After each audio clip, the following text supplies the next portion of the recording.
कि आज इस टॉपिक पे अपने विचार रखें। चार्टर्ड अकाउंटेंट्स मित्रों, आपके इस चैप्टर में मैं पहली बार आया हूँ। आपके मुंबई चैप्टर में मैं कई बार जा चुका हूँ, वहाँ कई मेरे व्याख्यान भी हुए हैं। विशेष रूप से WTO के प्रश्न पर बहुत सारे लेक्चर्स मैंने लिए। दिल्ली ब्रांच में भी हुए हैं, मद्रास में भी हुए, बेंगलोर में हुए हैं, नागपुर में पहली बार आया। आप सबका आभारी हूँ, आपने ये आयोजन किया। मेरे साथ मंच पर बैठे हुए श्री मिलिंद पटेल, जुल्फेश शाह, सुधीर सुराना और श्री रिश्वत जी का बहुत आभारी हूँ कि वो मेरे साथ हैं। मुझे आपसे कुछ भारत देश की बदलती हुई अर्थव्यवस्था के बारे में छोटी छोटी बातें करनी है। 45 मिनट में बात करूंगा, उसके बाद हम चाहें तो क्वेश्चन आंसर सेशन रखेंगे। आप चाहें तो कुछ मुझे सजेशन भी दे सकते हैं, कुछ आपके पास हो मुझे बताने लायक तो वो भी दे सकते हैं, मैं तो अपनी बात से सुनूंगा।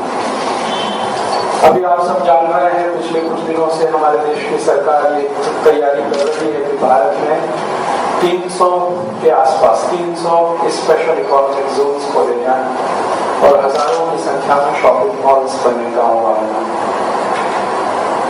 दुनिया में कुल मिलाकर 400 के आसपास इकोनॉमिक जोन्स हैं, कुल मिलाकर स्पेशल इकोनॉमिक जोन्स। उसमें भारत में ही 300 खोलने की तैयारी है और शॉपिंग मॉल्स हमारे देश में हजारों की संख्या में खोले जाने की बिल्कुल तैयारी हो चुकी है। कुछ खुल चुके हैं, कुछ आने वाले समय में बहुत तेजी से खुलने वाले हैं। इन शॉपिंग मॉल्स को खोलने के लिए भारत की कुछ कंपनियां हैं जो रात दिन काम कर रही हैं, जैसे रिलायंस है, और एक दुनिया की सबसे जो रात दिन काम कर रही है जैसे रिलायंस है, और एक दुनिया की सबसे बड़ी कंपनी भी भारत में आने जा रही है, वॉलमार्ट।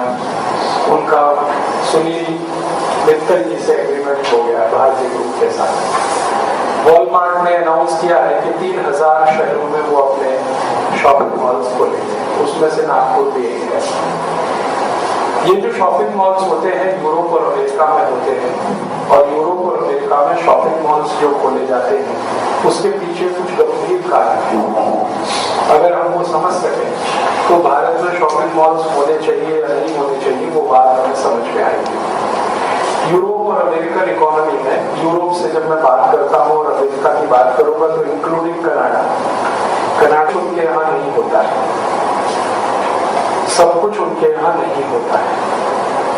उदाहरण के लिए अभी थोड़े दिन पहले जर्मन प्रोफेसर के साथ मेरी बात हुई एक कॉन्फ्रेंस में, तो मैंने उनसे पूछा आपके जर्मनी में गन्ना होता है, शुगर केन होता है? तो उसने कहा नहीं होता।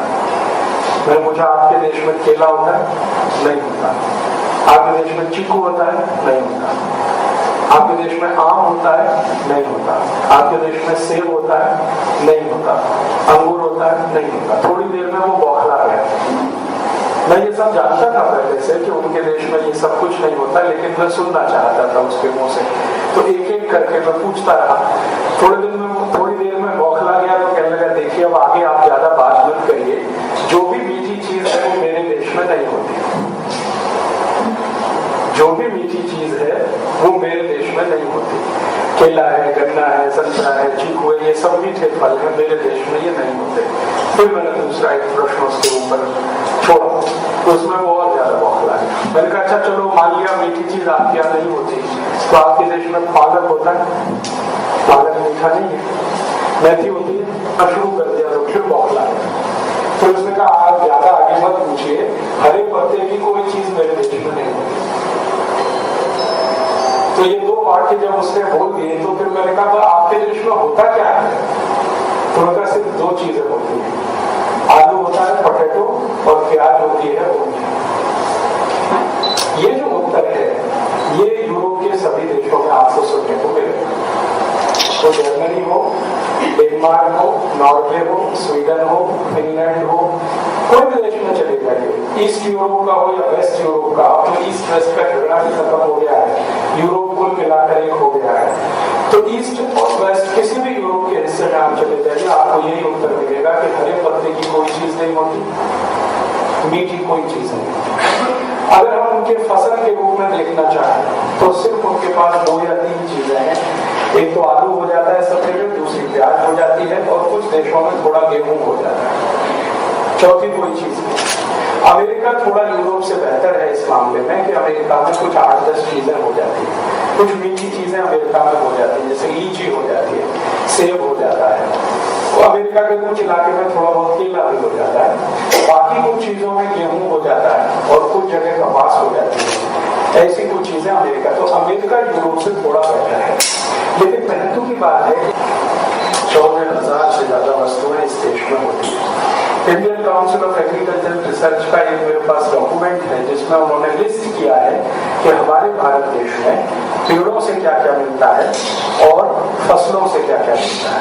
एक तीसरा सेक्शन है जंगलों का। तो कुल 14,785 वस्तु, 40,785 प्रोडक्ट्स, गेहूं, चावल, चना, दाल, मटर, केला, अंगूर, आम। ये सबसे महत्व की बात है समझने वाली। भारत के सभी राज्यों में होती है। आप बिल्कुल ध्रुव उत्तर में चले जाइए, पंजाब, हरियाणा, जम्मू कश्मीर, हिमाचल, वहां से लेके बिल्कुल दक्षिण में चले जाइए केरल तक, पश्चिम में गुजरात से लेके चले जाइए ईस्ट में आसाम और उसके आगे तक, सभी राज्यों में लगभग सभी चीजें होती हैं जो जीवन को चलाने के लिए आवश्यक है। यूरोप और अमेरिकन इकोनॉमी की सबसे बड़ी प्रॉब्लम है कि वहां जीवन को चलाने के लिए कुछ भी नहीं होता, कुछ भी नहीं होता। अगर परसेंटेज में हम बात करें तो 10-11 वस्तुओं का 14,785 वस्तुओं से परसेंटेज निकालें तो 0.00 कुछ परसेंट आ जाएगा। तो उनके यहाँ कुछ भी नहीं होता, तो वो बेचारे क्या करते हैं, दूसरों से लाके, अफ्रीका से कुछ लाएंगे, लैटिन अमेरिका से कुछ लाएंगे, साउथ ईस्ट एशिया से कुछ लेके जाएंगे, भारत जैसे देशों से कुछ लेके आएंगे। तो अनेक अनेक देशों से चीजें इकट्ठी करके उनको अपने जीवन को चलाने में मदद होती है। माने वो सभी देश अधिकतर चीजों में इंपोर्ट बेस्ड कंट्रीज हैं, ज्यादा से ज्यादा उन्हें आयात करना पड़ता है, यूरोप हो या अमेरिका।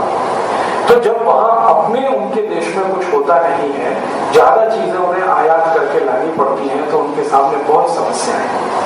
उनमें से एक समस्या ये है कि जब उन्हें जरूरत हो तब सब चीजें नहीं मिल पाएंगी। हो सकता है 2 महीने देर से मिले, 3 महीने देर से मिले, 5 महीने देर से मिले। आज उन्हें जरूरत है कि सब्जी खानी है, लेकिन आज नहीं मिलेगी क्योंकि आएगी तो दूसरे देश से। हमारे देश में महात्मा गांधी जैसा जीनियस कोई व्यक्ति पिछले 500 साल में नहीं हुआ जो ये बोल कर गए कि जीवन में जितनी आवश्यक वस्तु है वो उतनी ही नजदीक से मिलनी चाहिए। ये गांधी जी का बहुत बहुत विद्वतापूर्ण स्टेटमेंट है और इस पर मैं विश्लेषण करूं तो घंटों लगते हैं। वो कहते थे कि जीवन में जो वस्तु जितनी आवश्यक है वो उतनी ही नजदीक से मिलनी चाहिए। जैसे हमको अपनी जिंदगी को चलाने में सबसे ज्यादा आवश्यक है ऑक्सीजन, तो वो बिल्कुल नजदीक में रहनी चाहिए। नहीं मिले, अगर मान लो कुछ ऐसी कल्पना आप करो कि ऑक्सीजन मिले नहीं और उसका सिलेंडर लाना पड़े, तो कितने हिंदुस्तानी हैं या कितने भारतवासी हैं जो सिलेंडर लाकर जी सके। ऑक्सीजन हमें यहाँ चाहिए जहाँ नाक है, उपलब्ध है तो हम जिंदा है। अगर अमेरिका से ऑक्सीजन के सिलेंडर आना शुरू हो जाए इस देश में, कुछ ग्लोबलाइजेशन का ऐसा हिसाब किताब बैठ जाए कि ऑक्सीजन हमें इंपोर्ट करनी पड़ेगी अमेरिका से, तो सोचिए क्या होगा। तो हमें श्वास तुरंत चाहिए, नजदीक में है। पानी चाहिए, वो भी मेरे नजदीक में है। मुझे मेरे घर में पानी चाहिए, कुछ ऐसी व्यवस्था है कि मुझे तुरंत पानी मिले। फिर खाने को चाहिए तो घर के नजदीक खेत में है तो वहां से मिल गया। मेडिसिन चाहिए, वो घर के नजदीक में। तो जो वस्तु जितनी ज्यादा बार आप इस्तेमाल करें अपने जीवन में, जिसकी फ्रीक्वेंसी बहुत है इस्तेमाल करने की, वो उतने ही नजदीक होनी चाहिए। तो गांधी जी कहते थे कि इस मामले में हिंदुस्तान दुनिया में सर्वश्रेष्ठ देश है, आदर्श है। यहाँ जो चीज की जहाँ जरूरत है, आप गाँव में चले जाइए, आपको जिंदगी चलाने के लिए आराम से बहुत कुछ मिल जाएगा। ये हो सकता है कि वहाँ मोबाइल फोन ना लगे, ये हो सकता है कि वहाँ कंप्यूटर काम ना करे, लेकिन जिंदगी आपकी चल जाए ऐसा सब कुछ मिल जाएगा। गेहूं मिल जाएगा, चावल मिल जाएगा, चना मिल जाएगा, सब्जियां मिल जाएंगी, दालें मिल जाएंगी, गाय का दूध भी मिल जाएगा, पानी भी अच्छे से मिल जाएगा, सोने के लिए कपास का गद्दा भी मिल जाएगा क्योंकि कपास उनके यहाँ होती है। तो जीवन चलाने के लिए तो सब मिल जाएगा, लेकिन जीवन में जिसको ऐशो आराम हम कहें वो शायद ना मिले। यूरोप और अमेरिका में इसका ठीक उल्टा है कि वहां जीवन को आवश्यक जो चीजें हैं वो कहीं भी नहीं मिलती। कभी अमेरिका जाए या यूरोप जाए और वहां की किसी बड़ी सड़क पर खड़े हो जाए और बस देखें क्या हो रहा है, सड़क पर खड़े हो जाइए, उनके जो नेशनल हाईवेज हैं उन पर खड़े हो जाइए तो आपको देखोगे ट्रक के ट्रक आ रहे हैं जा रहे हैं, लंबे लंबे ट्रक आ रहे हैं जा रहे हैं, और संयोग से 100 ट्रकों को खुलवा के देख लीजिए आप इनमें अंदर क्या जा रहा है, तो उसमें 90 ट्रक्स ऐसे होंगे, या तो उसमें गेहूं जा रहा होगा, या गेहूं का आटा जा रहा होगा, या डबल रोटी और पाव रोटी जा रही होगी। या तो गेहूं जा रहा होगा, या गेहूं का आटा जा रहा होगा, या डबल रोटी और पाव रोटी जा रही होगी। कारण क्या है, अमेरिका में भी सभी राज्यों में गेहूं नहीं होता। अमेरिका में 50 राज्य हैं, सब जगह गेहूं नहीं होता। तो जहां गेहूं नहीं होता वहां गेहूं लाना पड़ता है, जहां होता है वहां से तो ट्रक में भर भर के वो गेहूं लाते हैं।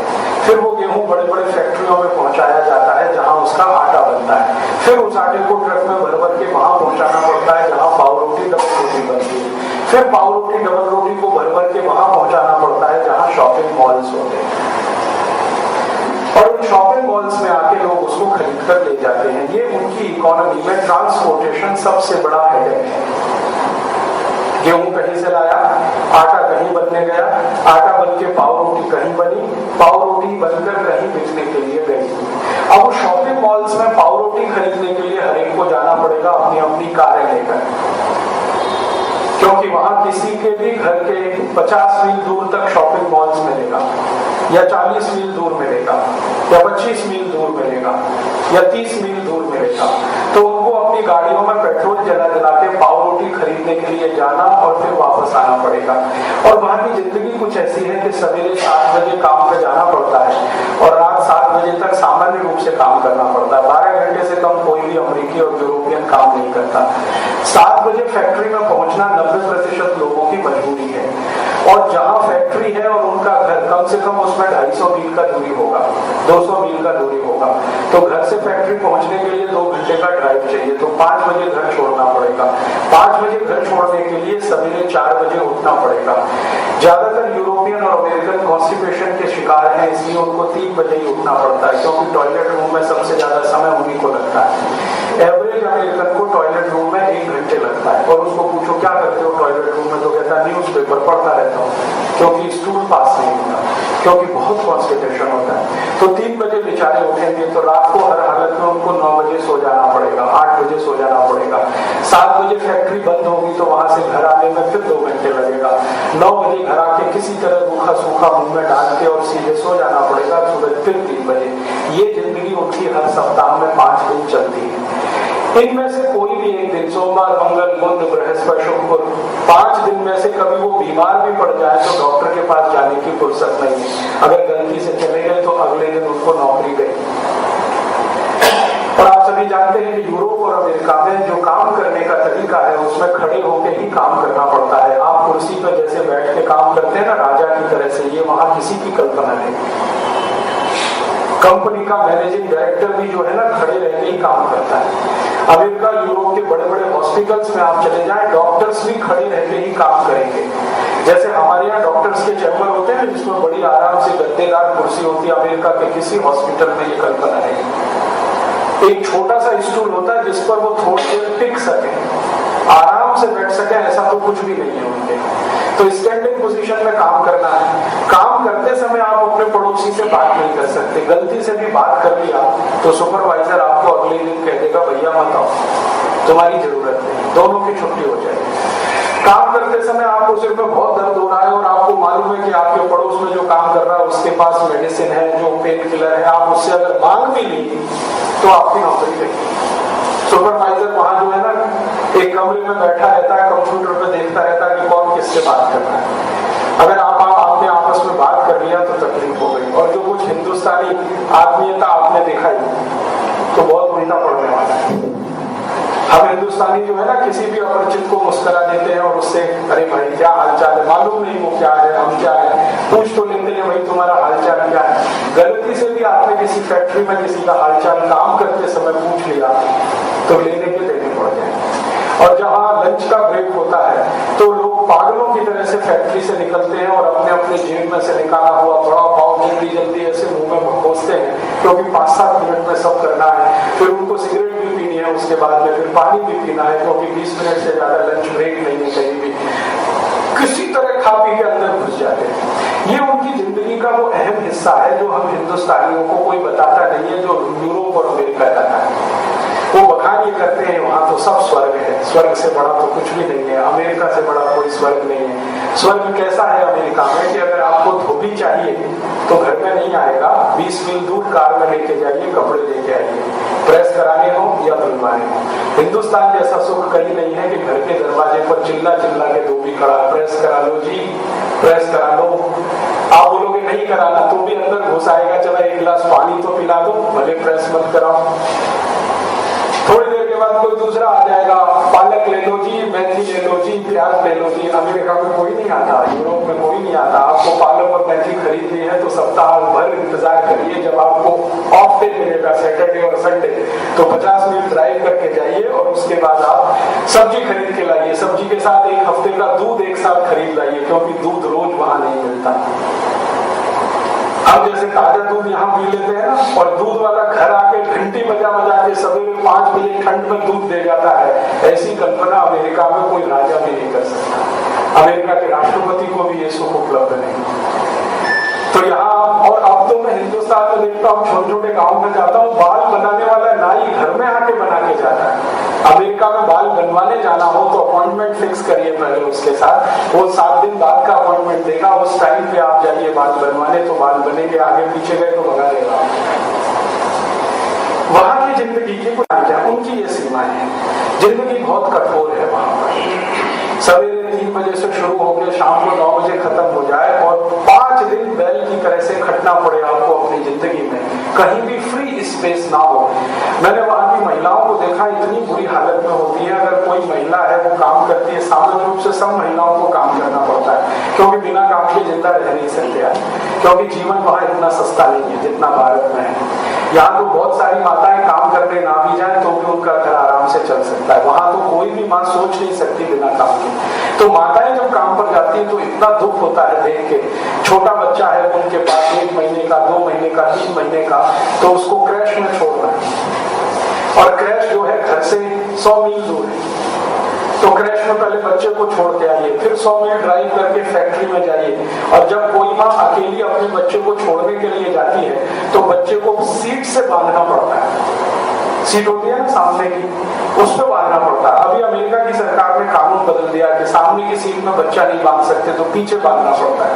और वो बेचारा चिल्लाता रहता है, रोता रहता है, क्योंकि 3 बजे उठा दिया उसकी माँ ने मार पीट के, क्योंकि माँ जाएगी फैक्ट्री में तो बच्चा घर में अकेला कैसा रहेगा। नौकर कोई अफोर्ड कर नहीं सकता, क्योंकि जितनी उनकी पगार है वो नौकर कोई देने में चली जाएगी।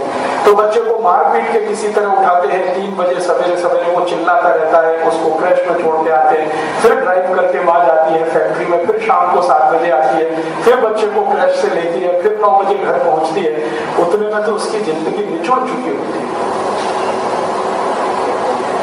यूरोप में ऐसे हजारों नहीं, लाखों पति पत्नी हैं जो पति पत्नी होने का सुख नहीं भोग पाते महीनों महीनों तक। इतने गरीब लोग, इतने बेचारे लोग, हो सकता है उनके पास लाखों डॉलर हो, लेकिन डॉलर से सुख नहीं मिलता, सुविधाएं मिल सकती हैं। तो उनकी जिंदगी कुछ खास सीमाओं में बंधी हुई है, और उन सभी देशों का एक ही जैसा है कि सब जगह सब कुछ होता नहीं है। तो जहां जो कुछ होता है वहां से इकट्ठा करो, और एक ही जगह कहीं सेंट्रलाइज सिस्टम हो तो वहां से डिस्ट्रीब्यूशन हो। तो ये जो शॉपिंग मॉल्स हैं ये इस मजबूरी की उपज है। अमेरिकन इकोनॉमी में, यूरोपियन इकोनॉमी में, चूंकि हर चीज हर जगह होती नहीं है, जीवन चलाने के लिए चाहिए तो सब कुछ, लेकिन होता तो कुछ भी नहीं है। तो उनको हर जगह जहां से भी कुछ मिले वो इकट्ठा करो, सेंट्रलाइज उसको रखो, ताकि लोग आकर उसे खरीद कर ले जा सकें और अपनी जिंदगी चला सकें। इसलिए उन्होंने शॉपिंग मॉल्स बनाए, और उनके शॉपिंग मॉल्स आप जानते हैं कि भारत की दुकानों जैसे नहीं है। हमारे यहाँ की दुकान और उनके शॉपिंग मॉल्स में जमीन आसमान का अंतर है। उनके यहाँ के शॉपिंग मॉल में मोटर कार से लेकर सुई और धागे तक एक ही जगह मिलेगा, क्योंकि ना मिले तो उनकी जिंदगी नहीं चलेगी। एक ही जगह मिलना उनके लिए आवश्यक है, नहीं मिलेगी तो जिंदगी नहीं चलेगी। तो उनके सारे शॉपिंग मॉल्स होंगे सेंट्रलाइज्ड, और सेंट्रलाइज्ड शॉपिंग मॉल्स रखने हैं तो उनके लिए सेंट्रलाइजेशन बहुत आवश्यक है। तो उनके लिए बड़ी कंपनियां जरूरी हैं, और बड़ी कंपनियों के लिए बड़ा पूंजी निवेश जरूरी है। तो उनके यहाँ एक शॉपिंग मॉल खोलना हो तो 2-5 लाख डॉलर से कम का किस हिसाब किताब नहीं हो सकता, 50 लाख डॉलर का हिसाब किताब है, हो सकता है 1 करोड़ डॉलर में वो खोले। तो इसलिए वहां की बड़ी बड़ी कंपनियां हैं जो शॉपिंग मॉल चलाती है। छोटी कंपनी तो अमेरिका और यूरोप में एग्जिस्ट नहीं कर सकती। तो मान लीजिए एक कंपनी है वॉलमार्ट, उनके अमेरिका में हजारों शॉपिंग मॉल्स हैं क्योंकि बहुत सेंट्रलाइज्ड कंपनी है। वॉलमार्ट का एक साल का टोटल से भारत सरकार के बजट से 2 गुना ज्यादा है। भारत सरकार का एक साल का बजट 5.5 लाख करोड़ का है, वॉलमार्ट का एक साल का सेल 11 लाख करोड़ रुपए का है। वॉलमार्ट के टक्कर की एक दूसरी कंपनी है यूरोप की जिसका नाम है केयरफोर, CARREFOUR, केयरफोर। इनकी बहुत बड़ी सीरीज है पूरे यूरोप में। वॉलमार्ट की बहुत बड़ी सीरीज है पूरे यूरोप, अमेरिका और कनाडा में। तो उनके बहुत सारे सब कुछ काम सेंट्रलाइजेशन पर आधारित है। ये बात जो है समझने की है। सेंट्रलाइजेशन में कोई काम सस्ते में नहीं हो सकता, उसमें बहुत हैवी इन्वेस्टमेंट चाहिए। तो बहुत बड़े इन्वेस्टमेंट पर बहुत बड़े शॉपिंग मॉल्स और बहुत सेंट्रलाइज तरीके से वो चलाते हैं क्योंकि उनकी मजबूरी है। और वो मजबूरी है कि भगवान ने, प्रकृति ने उनको हर जगह कुछ भी नहीं दिया। कुछ जगह कुछ होता है, कुछ जगह कुछ होता है। हर जगह की चीजें एक जगह इकट्ठी करके इनको डिस्ट्रीब्यूट कर सकते हैं। ये है उनकी मजबूरी। अब भारत की बात करें, भारत में शॉपिंग मॉल्स क्यों चाहिए?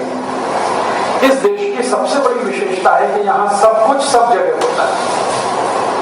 मैंने आपको कहा भारत में 35 राज्य हैं, हर राज्य में गेहूं होता है, चावल होता है, चना होता है, मटर होती है, दाल होती है।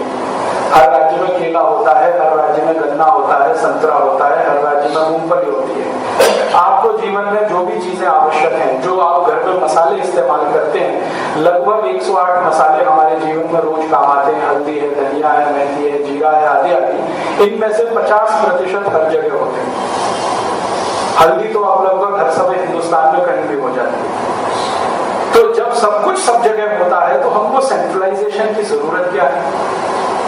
हम भारत में 7,32,000 गांव की बात करते हैं। 7,32,000 में किसी भी छोटे से छोटे गांव में चले जाइए, जीवन जिंदा रखने के लिए आपको जो कुछ चाहिए वो उस गांव में मिल जाएगा। तो भारत में चूंकि हर गांव में सब कुछ होता है, इसलिए यहाँ डिसेंट्रलाइजेशन है। डिसेंट्रलाइजेशन वही होता है जहां सब कुछ होता है। सेंट्रलाइजेशन वहां करना पड़ता है जहां कुछ नहीं होता। तो यूरोप और अमेरिका में कुछ नहीं होता तो वो सेंट्रलाइज सिस्टम में काम करते हैं। हमारे यहाँ सब कुछ सब जगह होता है तो हम डिसेंट्रलाइज इकोनॉमी को चलाते हैं। अब ये जो डिसेंट्रलाइज इकोनॉमी भारत में चल रही है पिछले सैकड़ों साल से, हजारों साल से, समय समय पर इसको तोड़ने की कोशिश की गई। सबसे ज्यादा कोशिश की इसको तोड़ने की अंग्रेजों ने डिसेंट्रलाइज इंडियन इकोनॉमी को सेंट्रलाइज करने की पूरी कोशिश की, लेकिन 250 साल के बाद भी वो कामयाब नहीं हुए। 250 साल उन्होंने कोशिश की, फिर भी कामयाब नहीं हुए। अंग्रेजों से पहले थोड़ी यही कोशिश की पुर्तगालियों ने, लेकिन वो भी कामयाब नहीं। थोड़ी देर यही कोशिश की फ्रांसीसियों ने, वो भी कामयाब नहीं हुए। और ये अंग्रेज, फ्रांसीसी और पुर्तगालियों से थोड़े दिन पहले ये कोशिश की इस्लाम को मानने वाले उन सब विदेशी शासकों ने जो भारत से बाहर के थे, भारत की भूमि पर लूटमार करने आए थे। वो चाहे अहमद शाह अब्दाली हो, चाहे तैमूर लंग हो, चाहे नादिर शाह हो, चाहे इल्तुतमिश हो, चाहे महमूद गजनवी हो, चाहे बाबर हो, ये सब जो विदेशी शासक आए, उन्होंने भी यही कोशिश की कि हिंदुस्तान का जो डिसेंट्रलाइज कैरेक्टर है इसको तोड़ मोड़ पे एक सेंट्रलाइज बना देना। लेकिन वो 660 में भी कामयाब नहीं। उन्होंने ये कोशिश 10वीं शताब्दी से शुरू की थी, महमूद गजनवी के समय से, और 16वीं शताब्दी तक 10वीं शताब्दी से शुरू की थी, महमूद गजनवी के समय से, और 16वीं शताब्दी तक आते आते उनको भारत से हट ही जाना पड़ा। कामयाब वो नहीं हो पाए। 400 साल यूरोप वालों ने कोशिश की, वो भी कामयाब नहीं हो पाए। अब वही कोशिश इस देश में डॉक्टर मनमोहन सिंह कर रहे हैं। वही कोशिश मनमोहन सिंह कर रहे हैं। जिस कोशिश में यूरोपियन फेल हो गए, इस्लामिक रिपब्लिकन लोग फेल हो गए, उसको मनमोहन सिंह कर रहे हैं। मैं आपको ये स्टाम्प पेपर पर लिख के देता हूँ, मनमोहन सिंह भी कामयाब नहीं होंगे, सफल नहीं होने वाले, लेकिन वो नुकसान बहुत करते हैं। सफल तो नहीं होगा, नुकसान बहुत हो जाएगा। सफल क्यों नहीं होगा? आप पूछेंगे कि सफल क्यों नहीं होगा? वो इसलिए नहीं होगा कि हिंदुस्तान की आबादी के दो हिस्से हैं। 110 करोड़ की हमारी आबादी है, इसमें एक हिस्सा है जो इंडिया है और दूसरा है वो भारत। ये जो इंडिया है वो हमारा आपका है, हम सब, जिसको हम मिडिल क्लास कहें, अपर मिडिल क्लास कहें, हायर क्लास कहें, इस देश में ये सब इंडिया वाला वर्ग है। लेकिन ये बहुत बड़ा नहीं है, मुश्किल से 25-27 करोड़ के आसपास है। तो 25 से 27 करोड़ का एक वर्ग है जो इंडिया में रहता है। इनके बीच में आप शॉपिंग मॉल्स चलाएंगे तो थोड़े बहुत चल जाएंगे, शायद। वहां भी मुझे डाउट है कि वो चल पाएंगे, शायद चल जाए। लेकिन बाकी का जो हिंदुस्तान है 70 करोड़ का, 77 करोड़ का, 78 करोड़ का, वहां तो सफल होने का कोई चांस नहीं। क्यों? हर आदमी जो वहां रह रहा है वो अपने ऊपर स्वावलंबी है, उसके पास सब कुछ है जो उसकी जरूरत का है।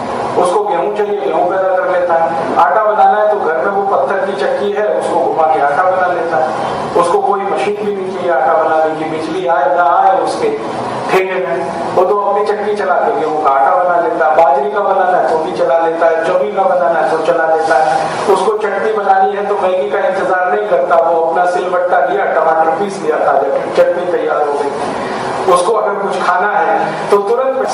हमारा आपका इलाका है, इसको थोड़े बहुत शॉपिंग मॉल्स चाहिए, क्योंकि हम और आप थोड़े परावलंबी जीव हैं। हमको जो कुछ चाहिए वो हम पैदा कर नहीं पाते। हमको रोज खाने को गेहूं चाहिए, हमारा गेहूं पैदा करने की ताकत हमें नहीं है। दाल चाहिए, नहीं है हमारी ताकत। सब्जियां चाहिए, नहीं है हमारी ताकत। कॉफी पीते हैं लेकिन कॉफी पैदा नहीं कर सकते। चाय पीते हैं लेकिन चाय पैदा करना हमको मालूम नहीं है। हमको टेक्नोलॉजी नहीं आती, हमारे पास वो नॉलेज बेस नहीं है कि जो कुछ हम खाते पीते हैं वो हम पैदा कर सकें। हम परजीवी लोग हैं, पैरासाइट हैं। खासकर पढ़े लिखे और इंटेलेक्चुअल क्लास के लोग तो सभी पैरासाइट हैं। वो निर्भर हैं ऐसे लोगों पर कि वो कुछ कृपा कर दें आपके ऊपर पैदा करके देने की, तो ठीक है। नहीं तो कल को वो ये कह दें कि हम बेचेंगे ही नहीं गेहूं हमारा, तो आप क्या कर लेंगे? वो ये कह दें कि हम तो चावल बेचेंगे नहीं, हम खाते हैं उतना ही पैदा करेंगे। हम दालें बेचेंगे ही नहीं, हम जितनी दालें चाहते हैं उतनी ही पैदा करेंगे। तो वो वर्ग आपको दे देता है तो आपकी जिंदगी चलती है। तो आप बड़े ठसक में रहते हैं कि आपके पास रुपया है। रुपया क्या होता है? जी डेड है, उसमें क्या दम है रुपए? रुपए से उसकी गनीमत है कि वो आपको कुछ दे दे रहा है, वरना वो रियल वैल्यू क्या है रुपए की? कुछ नहीं। तो मरी हुई चीज है, कागज का एक नोट है। रिजर्व बैंक ऑफ इंडिया के गवर्नर ने उसको कुछ घोषणा कर रखी है कि मैं 100 रुपए देने का वचन देता हूँ। अगर वो घोषणा कल वापस हो जाए तो वो तो कुछ दम नहीं रखता।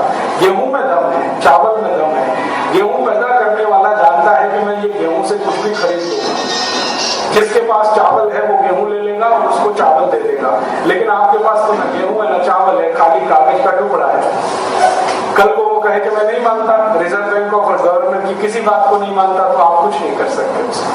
तब आप उसके सामने गिड़गिड़ाएंगे, रोएंगे, कहेंगे भैया कुछ तो दे दो। तो कहेगा मुझे कुछ दे दो बदले में। आपके पास कुछ नहीं है देने के लिए उसके पास। हम मानते हैं ना कि पहले एक इकोनॉमी थी जो बार्टर सिस्टम से चलती थी, वो बहुत आइडियल होता है। बार्टर में पता है क्या होता है? सबके पास सब कुछ होता है, सबके पास सब कुछ होता है, क्योंकि वो अपनी चीज से कुछ भी एक्सचेंज कर लेता है। लेकिन ये जो करेंसी वाली इकोनॉमी है, इसमें एक क्लास ऐसा होता है जिसके पास कुछ भी नहीं होता सिवाय कागज के टुकड़े के। और ये कागज का टुकड़ा तभी तक है जब तक रिजर्व बैंक के गवर्नर की गारंटी है। किसी दिन इस देश में कोलैप्स हो जाए पूरी इकोनॉमी और सरकार डूब जाए तो उसकी जिम्मेदारी लेने को कोई तैयार नहीं है, क्योंकि हमारे पड़ोसी देशों में हम ये सब रोज देख रहे हैं। हमारा पड़ोसी देश इंडोनेशिया, थोड़े दिन पहले इसका रिजर्व बैंक, इंडोनेशिया का भी रिजर्व बैंक है, उसका गवर्नर कहता था कि मैं ये गारंटी लेता हूं जैसे हमारे यहाँ। आज उनकी हर करेंसी का डिवेल्युएशन हो गया तो वो गारंटी वापस लेनी पड़ेगी। जिम्बाब्वे नाम का एक देश है, आज से 20-25 साल पहले उनके यहाँ भी होता था कि 100 रुपए का उनका अपना करेंसी का नोट है तो उसमें गारंटी होती थी। आज जिम्बाब्वे की 1 लाख करेंसी $1 के बराबर हो गई। 1 लाख करेंसी $1 के बराबर है जिम्बाब्वे। तो उन्होंने सब गारंटी वापस ले ली। हिंदुस्तान में कल ये नहीं हो जाए इसकी कोई गारंटी नहीं। ये यहाँ भी हो गया तो रिजर्व बैंक अपनी गारंटी वापस ले लेना, तब आप सब परेशान हो जाएंगे। आप करेंगे क्या? किसान तो बच जाएंगे क्योंकि उनके पास जो भी कुछ है वो एक्सचेंज कर लेंगे, अपनी जिंदगी चला लेंगे, आप तो कुछ नहीं कर सकते। तो अब हम इस हिंदुस्तान की इकोनॉमी को एक ऐसी जगह ले जाके खड़ा करना चाहते हैं जहां यूरोप और अमेरिका मजबूरी में खड़े हैं। उनकी मजबूरी को हमारी सरकार स्टेटस सिंबल मान रही है। हमारी सरकार मानती है कि वहां के शॉपिंग मॉल्स हैं वो हमारे लिए आइडियल है, तो इस देश की सरकार अब शॉपिंग मॉल्स खोलने में लगी हुई है। उन शॉपिंग मॉल्स के लिए कंपनियों को बुला रही है, वो कंपनियां यहाँ आ रही हैं, बड़ी बड़ी दुकानें वो खोलते चले जा रहे हैं। परिणाम क्या निकलेंगे इसके एक ही परिणाम निकलने वाले हैं कि भारत जैसे देश में जहाँ बेरोजगारी और गरीबी अभी भी पिछले 60 साल में गंभीरतम समस्याओं में है, माने जो हल नहीं हो पाई है 60 साल में, वो थोड़ी और बढ़ जाएगी। यही होने वाला है। आप बोलेंगे जी नए शॉपिंग मॉल्स तो रोजगार खड़े करेंगे, वो जितने रोजगार खड़े करेंगे उससे ज्यादा वो बेरोजगार कर देंगे। तो कैसे होने वाला है? कल्पना करिए कि इस नागपुर शहर में 10-12 बड़े शॉपिंग मॉल्स खुल गए, वॉलमार्ट के या एयरपोर्ट के, तो नागपुर शहर के जो छोटे छोटे किराना व्यापारी हैं ये सब अपनी दुकान बंद करके सड़क पे खड़े होंगे। क्यों? क्योंकि ये शॉपिंग मॉल्स जो बड़े आएंगे इनको कंपटीशन है छोटे दुकानदारों से, उनके आपस में कंपटीशन कभी भी नहीं होते, ये आप ध्यान रखिए।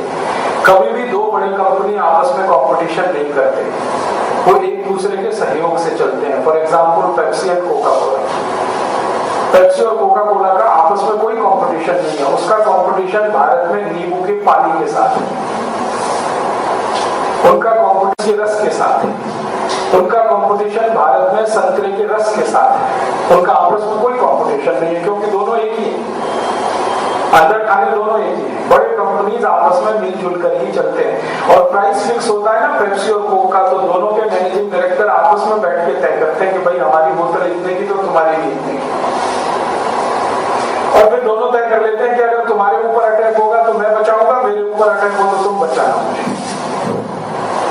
तो सारी बड़ी कंपनियां जो है ना कार्टेल्स बना के काम करती हैं, वो 2 हो या 5 हो या 10 हो, उनमें इंटरनल कंपटीशन कभी नहीं होता। ये बहुत बड़ी हम गलतफहमी के शिकार हैं कि बड़ी कंपनियां आती हैं तो कंपटीशन बढ़ता है, बड़ी कंपनियों के आने से मोनोपोली बढ़ती है, कंपटीशन नहीं बढ़ता है।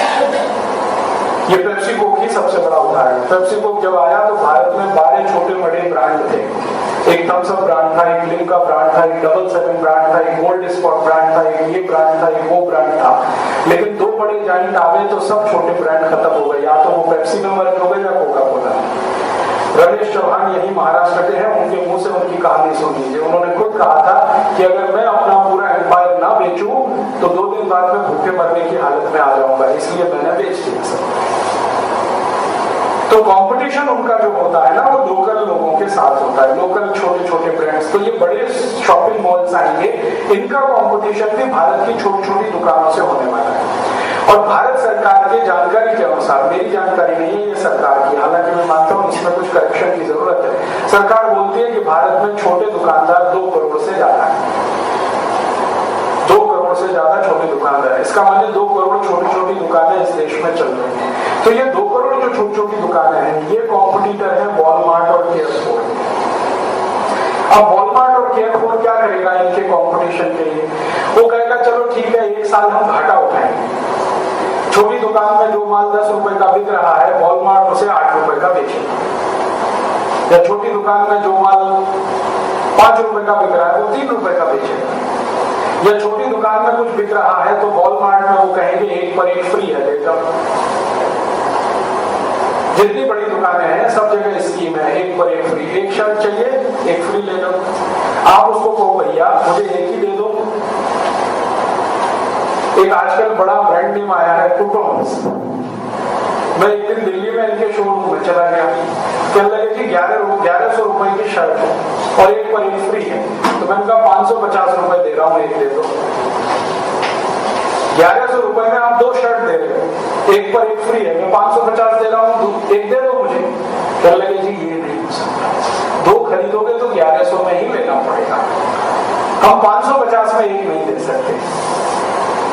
तो उनकी अपनी पॉलिसी है, ये पॉलिसी के चलते हिंदुस्तान के 2 करोड़ दुकानदार कुछ भी ऑफर नहीं कर सकते 1 पर 1 फ्री। उनके पास स्पेस नहीं है, उनकी सीमा नहीं है, उनकी लिमिटेशन उनको परमिट नहीं करती कि वो कुछ ऑफर कर सके। तो होने वाला ये है कि जैसे बड़े शहर नागपुर में उनके 10-12 खुल गए बड़े शॉपिंग मॉल्स, तो छोटे छोटे दुकानदार नागपुर में खत्म। अब ये जो छोटे छोटे दुकानदार खत्म हो जाएंगे, सरकार के पास इनके लिए कोई दूसरा ऑप्शन नहीं, कोई ऑप्शन नहीं। सरकार के पास कोई प्लानिंग भी नहीं है, कोई ऑप्शन नहीं। और ये पूरे देश के बारे में जरा कल्पना करिए कि 2 करोड़ दुकानदार अगर इस देश में खत्म होते हैं तो 10 करोड़ लोगों की जिंदगी खतरे में पड़ती है, क्योंकि एक दुकानदार के पीछे 5 आदमी का जिंदगी है इस देश में एवरेज। तो 10 करोड़ लोगों की जीवन आप खतरे में डाल रहे हैं। ऐसी कोई इकोनॉमी में चेंज आए तो वो देश के हित में होगा, ये बहुत बड़ा प्रश्नवाचक चिन्ह। आप ये कह सकते हैं कि हमारे पास चॉइस बहुत होगी, ठीक है, चॉइस बहुत होगी। मान लीजिए एक बड़े शॉपिंग मॉल में आप चले गए तो आपको जो चीज खरीदनी है उसके हो सकता है 100 ब्रांड हो। आपको साबुन खरीदना है तो साबुन के 100 ब्रांड हो सकते हैं, 150 ब्रांड हो सकते हैं, 300 ब्रांड हो सकते हैं, लेकिन होगा तो साबुन ही ना। धूप तो नहीं मिलेगा साबुन की जगह। तो पता नहीं हम किस दुनिया में रहते हैं, हम ये सोचते हैं हमें चॉइस बहुत है, 150 ब्रांड में से एक हम खरीद के लाएंगे, साबुन ही होने वाला है, साबुन से आगे तो कुछ नहीं मिलेगा उस सेक्टर में। वॉशिंग पाउडर खरीदेंगे, हो सकता है 150 ब्रांड नेम हो, लेकिन वॉशिंग पाउडर ही होगा ना, अमृत तो नहीं होगा, गंगा जल तो नहीं होगा। अगर आपको कोई क्रीम खरीदनी है तो हो सकता है 1000 ब्रांड नेम हो उनके पास, तो क्रीम ही होगी ना, उसके अलावा तो कुछ नहीं होने वाला। तो ये जो हम बार बार करते हैं कि हमारे पास चॉइस होगी, हम चॉइस से ये खरीद सकेंगे, थोड़े दिन मान लो आपकी ये चॉइस आपने पूर्ति कर ली, फिर क्या होगा आगे जरा सोचें। होने वाला ये है कि जब आपकी इकोनॉमी में 2 करोड़ लोग अपनी जिंदगी चलाने के लिए लगे हुए हैं छोटी छोटी दुकानों के हिसाब से, ये अगर बेरोजगार होते हैं तो 10 करोड़ लोगों की तो परचेसिंग कैपेसिटी खत्म, क्योंकि उनके पास रोजगार का दूसरा साधन नहीं। अगर उनकी परचेसिंग कैपेसिटी खत्म हुई तो मार्केट में डिमांड कम, और मार्केट में डिमांड कम तो प्रोडक्शन कम, और मार्केट में डिमांड और प्रोडक्शन दोनों ही कम तो इकोनॉमी कोलैप्स, और इकोनॉमी कोलैप्स तो आप सबको डूब मरने के लिए कोई रास्ता नहीं। सोचिए जरा इसको इस तरह से। हम हिंदुस्तान में देख रहे हैं कि हमारी इकोनॉमी में एक फेज शुरू हुआ ग्लोबलाइजेशन लिबरलाइजेशन 1991 से मनमोहन सिंह ने शुरू किया। तो इस इकोनॉमी को उन्होंने कहा कि बहुत वाइब्रेंट इकोनॉमी हो जाएगी और दुनिया में सभी देशों के मुकाबले आ जाएगी। पिछले 15-16 साल से हम देख रहे हैं कि ये लगातार चल रहा है। इसका अंतिम दुष्परिणाम तो यही निकल रहा है कि किसानों को आत्महत्या करनी पड़ रही है। जो आपके देश का सबसे बड़ा वर्ग है, जिस पर आप जिंदा हैं, उसको आत्महत्या करनी पड़ रही है। और किसानों की आत्महत्या का सबसे बड़ा एक ही कारण है कि पिछले 15 सालों में ग्लोबलाइजेशन के नाम पर सरकार ने किसानों को काम आने वाली हर चीज को महंगा कर दिया। क्योंकि पिछले 15 साल में आपकी सरकार ने ग्लोबलाइजेशन के नाम पर इनडायरेक्ट टैक्सेस को लगातार बढ़ा दिया, और इनडायरेक्ट टैक्सेस का सबसे ज्यादा दुष्परिणाम गरीब आदमी पे ही पड़ता है। डायरेक्ट टैक्स तो कट किए हैं सरकार ने पिछले 15 साल में, लेकिन इनडायरेक्ट टैक्सेस बढ़ा दिए। हम जिंदगी में जिनकी कभी कल्पना नहीं करते थे उन चीजों पे भी टैक्स आ गया।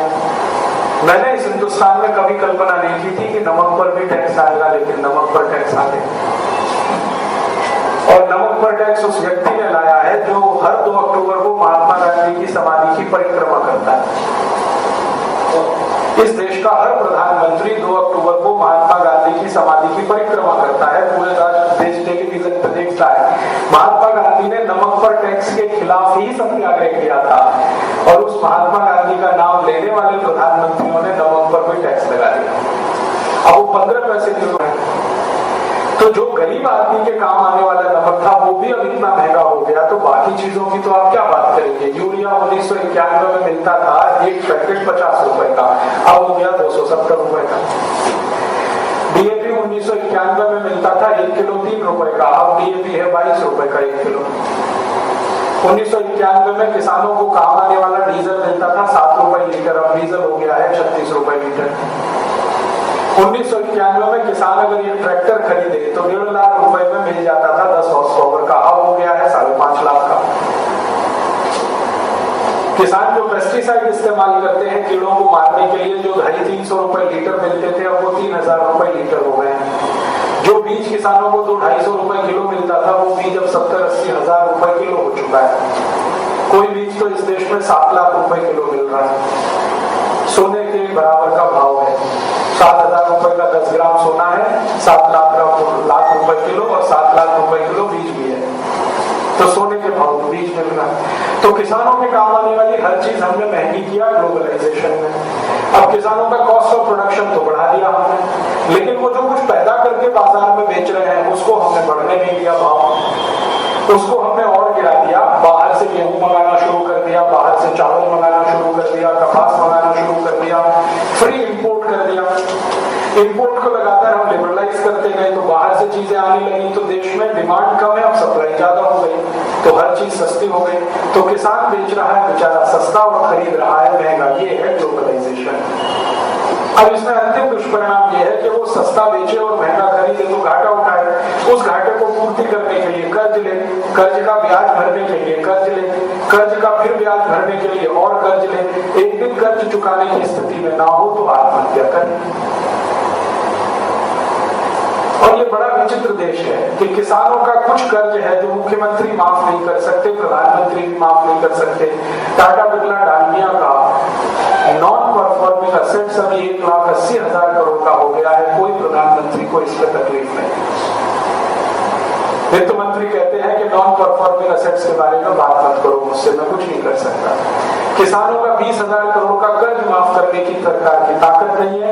1,80,000 करोड़ रुपए बड़े उद्योगों ने दबाकर बिठा रखा है सरकार का, वो वापस नहीं दे रहे हैं। बैंकों से कर्जा ले रहे हैं और अपने को दिवालिया घोषित कर रहे हैं। कंपनियां पैसा लूट कर ले जा रही हैं, उसमें पैसे डूब रहे हैं, उनकी कोई पकड़ धकड़ नहीं। इकोनॉमिक ऑफेंसेस इस देश में इतने बढ़ गए हैं कि आज तक हमें नहीं लगता कि किसी को फांसी की सजा हो गई। जो आर्थिक अपराधी हैं वो खुलेआम घूम रहे हैं इस देश में। तो हम देखते जा रहे हैं कि आखिरकार ये ग्लोबलाइजेशन हुआ किसके लिए? ग्लोबलाइजेशन हुआ शेयर मार्केट के लिए, लेकिन शेयर मार्केट पूरी इकोनॉमी का 1% के आसपास भी नहीं। हमारा ग्लोबलाइजेशन किया, उससे शेयर मार्केट में तो उछाल आया है, और वो उछाल आया कि 14,000 पॉइंट पे हम पहुंच गए, लेकिन वो हिंदुस्तान के 110 करोड़ लोगों का पेट नहीं भर सकता शेयर बाजार। वो हो सकता है 10-20 लाख शेयर ब्रोकर्स की जिंदगी बदल सकता है, लेकिन 110 करोड़ लोगों के लिए उसके पास कुछ नहीं। फिर थोड़ा बहुत बूम आया है इस देश में तो सॉफ्टवेयर इंडस्ट्री में, जिसका किसानों से कोई लेना देना नहीं।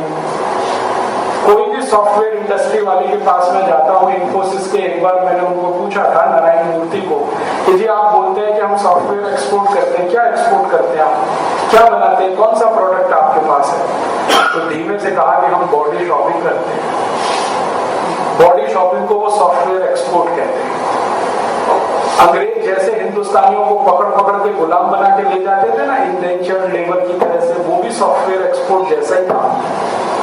वो बॉडी शॉपिंग ही थी। गांधी जी ने उसी के खिलाफ बगावत की थी। आज वो नए स्वरूप में हो रही है बॉडी शॉपिंग। यहाँ से लड़के लड़कियों को थोड़ा बहुत कंप्यूटर सिखा के मार पीट के ले जाते हैं, और अमेरिका में खराब से खराब स्थिति में उन्हें रहना पड़ता है। अगर आप देख लेंगे तो आप रो देंगे।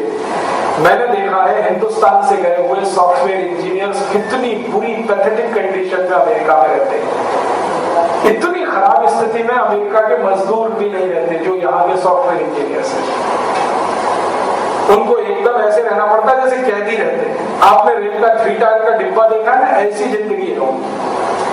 एक सॉफ्टवेयर इंजीनियर दूसरे के ऊपर सो रहा है, दूसरा तीसरे के ऊपर, तीसरा चौथे के ऊपर, चौथा पांचवें के ऊपर।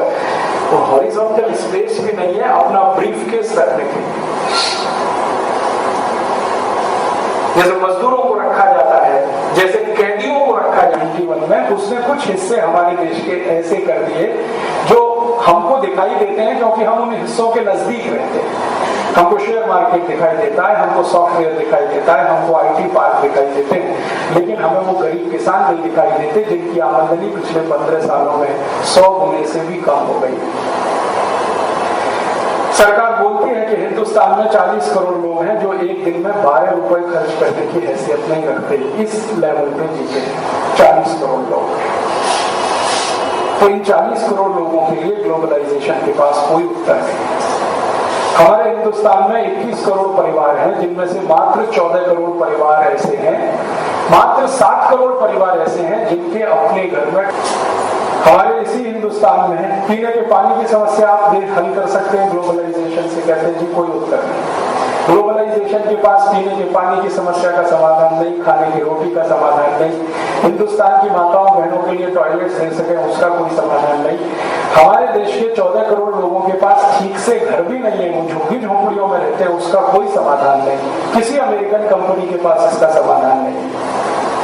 तो आखिर हम ये कर किसके लिए रहे हैं ग्लोबलाइजेशन? हमने इकोनॉमी का फेस चेंज किया 1991 में। किसानों को तो लाभ हुआ नहीं, मजदूरों को उसमें कोई लाभ हुआ नहीं, मजदूरों की संख्या लगातार कम हो रही है, पहले से ज्यादा कठिन परिस्थितियों में उन्हें काम करना पड़ रहा है। अब ग्लोबलाइजेशन का प्रेशर ये है कि हायर एंड फायर की पॉलिसी और ले आओ इस देश में, तो कोई सिक्योरिटी ही ना रहे उनके सामने। और सरकार क्या कर रही है? ग्लोबलाइजेशन के नाम पर अपने हाथ खींचते जा रही है। पिछले 15 साल का बजट अगर आप ध्यान से देखें सरकार का, तो हर साल सरकार ने एग्रीकल्चरल सेक्टर में इन्वेस्टमेंट कम से कम करना शुरू किया, और इस साल तो 91 की तुलना में उनका इन्वेस्टमेंट अब 0 हो गया एग्रीकल्चरल सेक्टर में। 91 में अगर सरकार 100 रुपए लगा रही थी एग्रीकल्चरल सेक्टर में, तो इस साल उन्होंने 1 पैसा भी नहीं लगाया। तो एग्रीकल्चरल सेक्टर के लिए पैसा नहीं उनके पास। एजुकेशन में सरकार ने बोल दिया है कि सेल्फ फाइनेंस स्कूल चलाओ, कॉलेजेस चलाओ, सरकार की तरफ से कोई फंड्स नहीं आएंगे। आपको मालूम है महाराष्ट्र में 1 लाख स्कूलों को पैसा मिलना बंद हो गया है। उन स्कूलों को कहा गया, या तो आपको मालूम है महाराष्ट्र में 1 लाख स्कूलों को पैसा मिलना बंद हो गया है।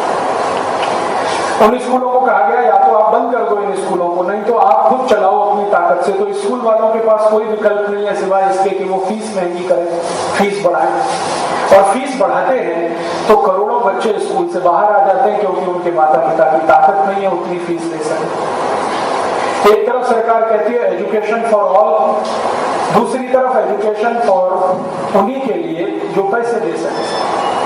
हमने इस ग्लोबलाइजेशन में क्या किया है, ऐसे कई बड़े स्कूल आ गए हैं इस देश में जो 1 लाख रुपए साल की फीस लेते हैं कक्षा 1 के विद्यार्थियों के लिए, और इसी देश में 12 करोड़ विद्यार्थी कक्षा 1 में जा नहीं सकते, क्योंकि उनके पिताजी के पास 30 रुपए भी नहीं है महीने को देने।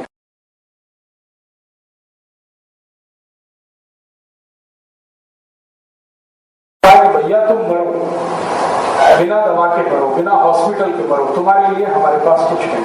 पहले वो जो छोटे छोटे हॉस्पिटल गांव-गांव चलते थे, सरकार अब उन्हें बंद करने जा रही है। अगले साल सरकार की योजना है कि हर प्राइमरी हेल्थ सेंटर और डिस्ट्रिक्ट हॉस्पिटल इस देश में या तो बंद हो जाएगा या किसी बड़े बिजनेस ग्रुप को दे दिया जाएगा। जो गरीब लोगों के लिए होता था कि भैया 10 रुपए में ब्लड टेस्ट भी हो गया, यूरिन टेस्ट भी हो गया, अब वो 10 रुपए का काम खत्म। आप अगर चेस्ट एक्सरे कराएं तो 20-25 रुपए में हो जाता था, अब वो काम खत्म। तो सस्ती कोई सेवा इस देश में नहीं रहेगी, ना हेल्थ में रहेगी, ना एजुकेशन में रहेगी, ना ट्रांसपोर्टेशन में रहेगी, ना कहीं और रहेगी। तो फिर ये 70 करोड़ लोग क्या करें? तो एक विकल्प तो ये है कि अगर आप बहुत अच्छा ग्लोबलाइजेशन करना चाहते हैं और इकोनॉमी को अमेरिका यूरोप जैसा बनाना चाहते हैं, तो आप इन 70 करोड़ लोगों को जहर देके मार डालो। उतनी ताकत मनमोहन सिंह में भी नहीं है। अभी थोड़े दिन पहले हमारे मनमोहन सिंह यहाँ आए थे, सेवाग्राम आश्रम बन रहा विदर्भ के किसानों का दुख देखने के लिए। वो भी इसलिए कि कुर्सी हिलना शुरू हो गई। जब तक कुर्सी ना हिले तब तक किसी का दुख समझ में नहीं आता, तो जब कुर्सी हिलने लगी तो वो आना पड़ा। तो सेवाग्राम आश्रम में उनसे कहा गया कि आप बहुत अच्छे से जानते हैं इस बात को कि ये जो ग्लोबलाइजेशन है ये अमेरिकनाइजेशन है एग्जैक्टली, और ये हो रहा है भारत के 20-25% लोगों के। तो 75% लोगों को अगर आप में दम है तो जहर देके मार डालो, या तो इनको मुफ्त के कंबल बनवा दो, उसमें वायरस छोड़ दो, कोई एड्स से मरेगा, कोई किसी से, कोई किसी से। एक बार ये मर जाए तो थोड़ा शांति आ जाएगी, फिर आपकी इकोनॉमी बहुत अच्छे से चलेगी ग्लोबलाइजेशन। और जो अगर आप मानते हैं कि ये 75 करोड़ भी जिंदा रहने चाहिए, तो फिर आप सोचो कि इस ग्लोबलाइजेशन में कौन सा स्पेस है इनके लिए जो ये जिंदा रह सके। आपने जितने कदम उठाए हैं सभी से रोजगार में कमी आई है। और अब मनमोहन सिंह के जो सबसे नजदीकी व्यक्ति है मोन्टेक से नेहरूवालिया, उन्होंने मान लिया है कि भारत में ग्रोथ हो रहा है लेकिन जॉबलेस। हम इकोनॉमी में उस लेवल पर पहुंच गए हैं जहां जॉबलेस ग्रोथ है। 9% 10% ग्रोथ रेट हो सकता है, लेकिन जॉब्स क्रिएट नहीं हो रहे। पहले जितने जॉब्स थे वो लगातार कम होते जा रहे हैं। और ग्लोबलाइजेशन में आपने क्या किया है, इकोनॉमी को चेंज करने के लिए बाहर से आने वाले हर आइटम पर आपने कस्टम ड्यूटी कट कर दिया। आज का ये अखबार पढ़ लो, सीमेंट पे कट कर दिया, पोर्टलैंड सीमेंट पे तो 0 कर दिया कस्टम ड्यूटी। तो हर चीज बाहर से सस्ती आई, तो भारत वाले क्यों बनाए फिर चीजों? ये टाटा, बिरला, डालमिया, धीरू भाई अंबानी कल को ये फैसला कर लें कि जब सब कुछ विदेश से आ रहा है और कॉस्ट उसकी कम पड़ रही है क्योंकि टैक्स उस पर कम है, तो हम प्रोडक्शन क्यों करें? बंद कर दो सारे प्रोडक्शन यूनिट, सब कुछ इंपोर्ट करने लगो, तो फिर क्या होगा? अगर हम सब कुछ इंपोर्ट करने लगे और सरकार जैसा चाहती है, मनमोहन सिंह बार बार कहते हैं कि मैं भारत का डेवलपमेंट करना चाहता हूं, इंपोर्ट ओरिएंटेड, आयात पर आधारित विकास करना चाहता हूं, तो ठीक है, एक दिन हम कल्पना करें कि सब कुछ उनका सफल हो जाए और हर चीज इस देश में आयात होने लगे, तो प्रोडक्शन बेस का क्या होगा? इनडायरेक्ट टैक्सेस बढ़ा बढ़ा के प्रोडक्शन बेस को आप संकुचित करते जाएं और इंपोर्ट आप बढ़ाते चले जाएं, तो एक दिन में आप उस स्थिति में पहुंच जाएंगे जहां 1948 में थे, 1947 में थे, जब सब कुछ इंग्लैंड से ही आता था, इस देश में कुछ नहीं बनता। तो फिर back to the square one आ जाएंगे 60 साल, और सब कुछ बाहर से ही आएगा, तो यहाँ रोजगार खत्म, और रोजगार खत्म तो लोगों की परचेजिंग कैपेसिटी खत्म, तो वो खरीदेंगे क्या? मान लो सब आ भी गया और लोगों के पास पैसे ही नहीं है खरीदने के, क्योंकि रोजगार तो है नहीं, तो कहां से खरीदेंगे? क्या बिकेगा? तो अल्टीमेटली कोलैप्स हो जाएगी ये इकोनॉमी, और शायद इकोनॉमी कोलैप्स हो जाए तो मनमोहन सिंह, चिदम्बरम जैसे लोग भाग जाएंगे अमेरिका, क्योंकि सबके पास अपना देश है। मनमोहन सिंह तो 15 साल अमेरिका में रहे भी, उनकी तीनों बेटियां अमेरिका में रहती हैं, कहीं सेटल हो जाएंगे। चिदम्बरम का बेटा अमेरिका में रहता है, वो वहां सेटल हो जाएगा। इस देश के हर बड़े पॉलिटिशियन का बेटा बेटी या तो यूरोप और अमेरिका में चले जाएंगे, और जिसके नहीं है उनके पास स्विस बैंक अकाउंट है, वो स्विट्जरलैंड में सेटल हो जाएंगे।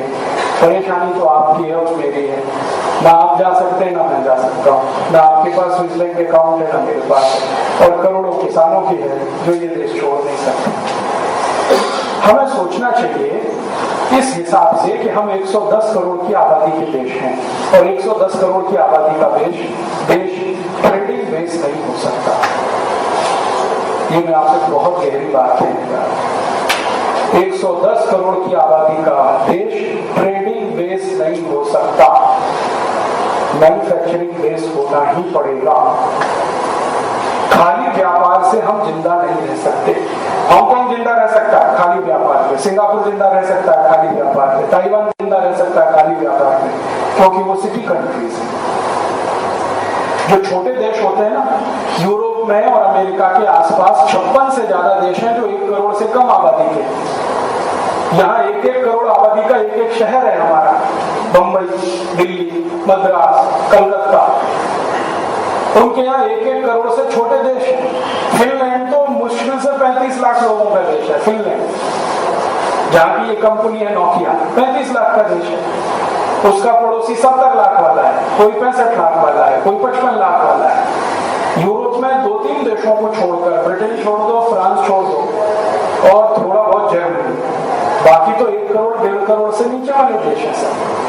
तो जो देश बहुत कम जनसंख्या वाले हैं वो ट्रेड बेस हो सकते हैं, वो व्यापार आधारित हो सकते हैं, और उनके लिए एक्सपोर्ट इंपोर्ट बहुत महत्वपूर्ण हो सकता है। लेकिन 110 करोड़ की आबादी का, 140 करोड़ की आबादी का चीन, 110 करोड़ की आबादी का भारत, ये तो ट्रेडिंग बेस नहीं है, और हो भी नहीं सकते। अगर हमने कोशिश की तो डूब जाएंगे।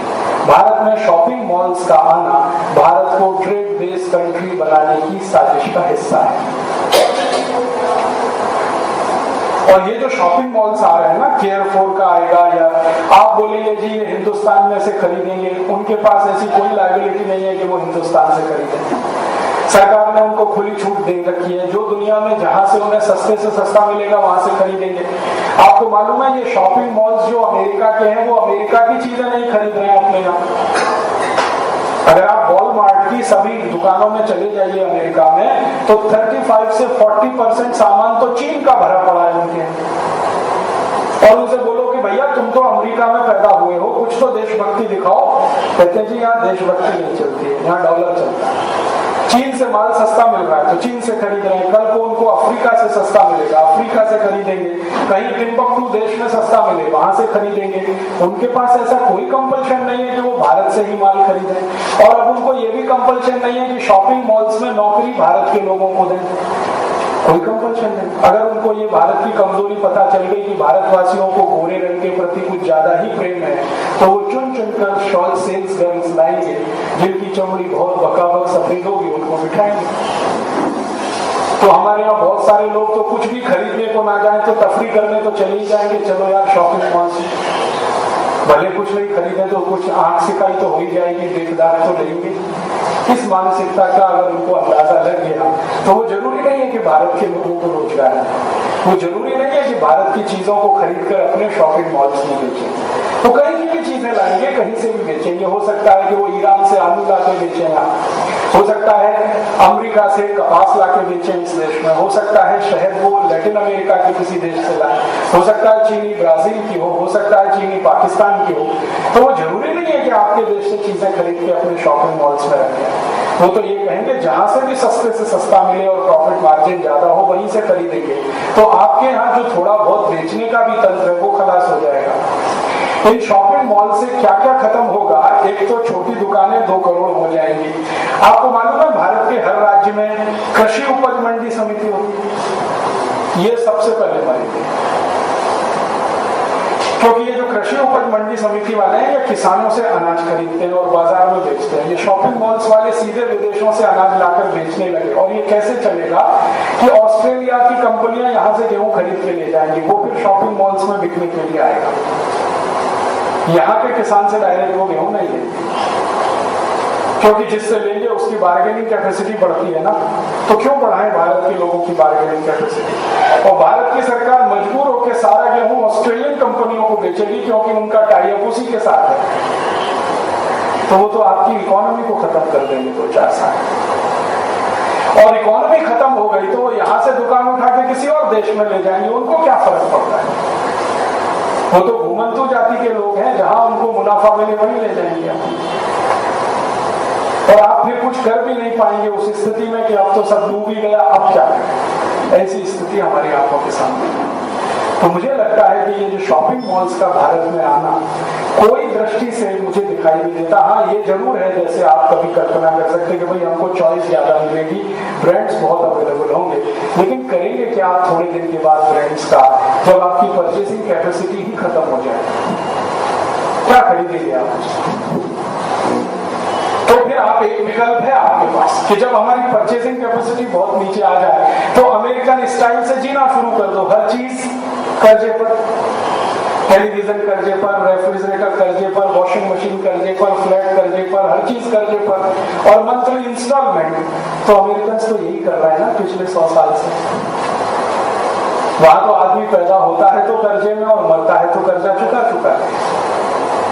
और चूंकि कर्जे में डूबे हुए लोग हैं इसलिए कभी कुछ नया नहीं कर सकते और सरकार का विरोध नहीं कर सकते, क्योंकि जिंदगी उनकी दबी हुई है, इसलिए वहां विद्रोह नहीं होता।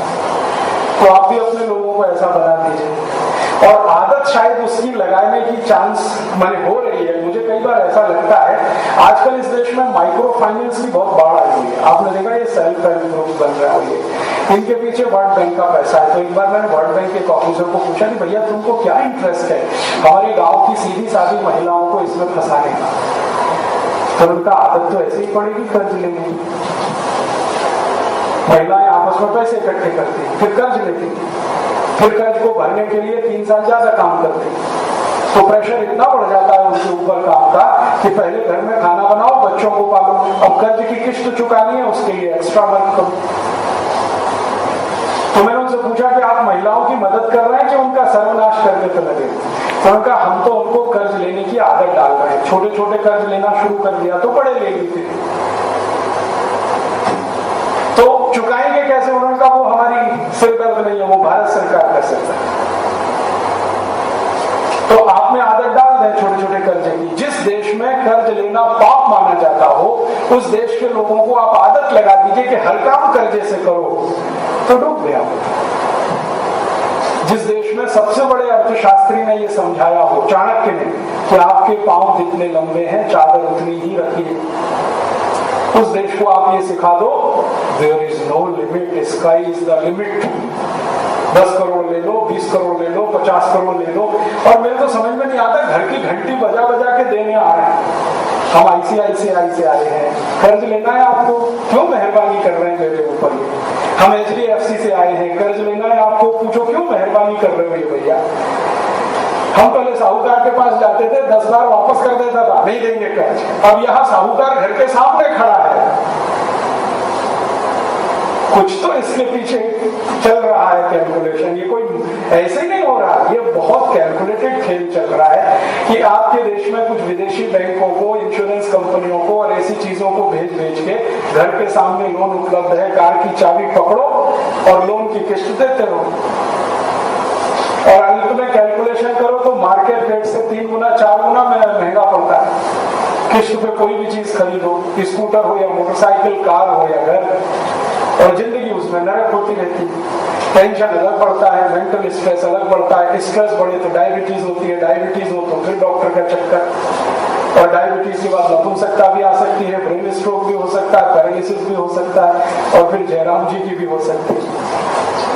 ये है सारा दुष्चक्र। इस दुष्चक्र में हम जाएं खुशी से, बहुत अच्छा है, सोच समझ के जाएं, कैलकुलेशन से जाएं, तब तो शायद इस देश में से कुछ रास्ता निकल आए। बिना सोचे समझे कि सरकार को जब भी इस तरह की बातें मैं करता हूँ, आपने सोच लिया है शॉपिंग मॉल्स के आने के 5 साल बाद क्या होगा, 10 साल बाद क्या होगा, 15 साल बाद क्या होगा? वो कहते जी सोचना क्या है, जो होगा वो सामने आ जाएगा। तो इसका उल्टा सोचो कि जो ला रहे हैं शॉपिंग मॉल्स वो 50 साल की सोच कर आ रहे हैं, उनके पास पूरी प्लानिंग है अगले 50 साल की, कि हम अगले 50 साल में क्या करेंगे भारत में, और क्या करेंगे पाकिस्तान में, क्या करेंगे इंडोनेशिया, मलेशिया। तो वो 50 साल की प्लानिंग लेके आए, हमारे पास अगले 1 साल की भी प्लानिंग नहीं है, और अंधे कुएं में कूदने को तैयार है सिर्फ एक व्यक्ति के कहने पर, जिसका अपना इंटेलेक्चुअलिटी भी दांव पे लगा है, मनमोहन सिंह। जब ये व्यक्ति फाइनेंस मिनिस्टर नहीं था तो गांधी जी की बात करता था, स्वदेशी स्वावलंबन। जितनी किताबें लिखी हैं मनमोहन सिंह ने, आप कोई भी पढ़ लीजिए स्वदेशी स्वावलंबन। और जब से ये आदमी फाइनेंस मिनिस्टर हुआ, ये अमेरिका के ही गुणगान गाता रहता है हमेशा, और हर अमेरिकन कंपनी का भारत आना लेजिटिमेट सिद्ध करता रहता है। तो करेक्टर में कहीं तो प्रॉब्लम है। प्रोफेसर के रूप में जब ये आदमी पढ़ाता है दिल्ली स्कूल ऑफ इकोनॉमिक्स में, तो स्वदेशी स्वावलंबन का सिद्धांत पढ़ाता है। स्मॉल इज ब्यूटीफुल वो कहता है मेरी आदर्श किताब है, और एज ए फाइनेंस मिनिस्टर जब ये काम करता है, और एज ए प्राइम मिनिस्टर, तो बिग इज ब्यूटीफुल हो जाता है। बड़ी बड़ी कंपनियां, बड़े बड़े कॉर्पोरेशन, बड़े बड़े प्रोजेक्ट। तो अभी पार्लियामेंट में भी लोगों ने चर्चा करना शुरू किया है कि वो ना हो ये आदमी कुछ फिशी है, और फिशी लोग कोई ऐसे नहीं होते जिनके सींग निकले होते, तो हमारे आपके जैसे ही होते, डबल क्रॉस करने वाले भी ऐसे ही होते। हो सकता है थोड़े दिन के बाद ये आदमी हिंदुस्तान को बाय बाय कहे कि मैंने जैसा करना था वैसा कर दिया, अब आपको नमस्ते, क्योंकि उसको करना था IMF और वर्ल्ड बैंक के कहने पर वो कर रहा है। बिना सोचे समझे इस देश में अब वो कह रहा है कि रूपी को फुल कन्वर्टेबल कर देंगे। और मैंने ये जो 2-4 नाम लिए ना, जिम्बाब्वे का नाम लिया, इंडोनेशिया, ये सब कन्वर्टेबिलिटी में ही होते हैं। 1 लाख करेंसी $1 के बराबर हो गई जिम्बाब्वे में। 3 साल पहले उन्होंने जिम्बाब्वे में फुल कन्वर्टेबिलिटी लाया। इंडोनेशिया में हमारी आंखों के सामने 6-7 साल पहले फुल कन्वर्टेबिलिटी लाया, तो 19,000 इंडोनेशियन रुपया $1 में आ गया। भारत में भी यही चर्चा चल रही है कि फुल कन्वर्टेबिलिटी कर देंगे, इस तरीके से इकोनॉमी को चलाने की बात हो। बिना ब्रेक की गाड़ी, सरपट दौड़ रही, और बिना सोचे समझे इतना अंधाधुंध कर्ज ले रखा है, इतना कर्ज ले रखा है कि एक एक राज्य का दम निकल रहा है ब्याज भरने। आपको मालूम है महाराष्ट्र राज्य पर 1 लाख करोड़ से ऊपर का कर्ज हो चुका है, और महाराष्ट्र सरकार की जो टोटल इनकम है उसका 50% कर्जे के ब्याज नहीं जा रहा है, और बचा हुआ 50% पगार देने में खर्च हो रहा है। अब ये महाराष्ट्र में विकास हो तो कैसे हो? तो जो भी कुछ छोटा मोटा करो, नया कर्ज लाओ, यही हालत देश की जो महाराष्ट्र की।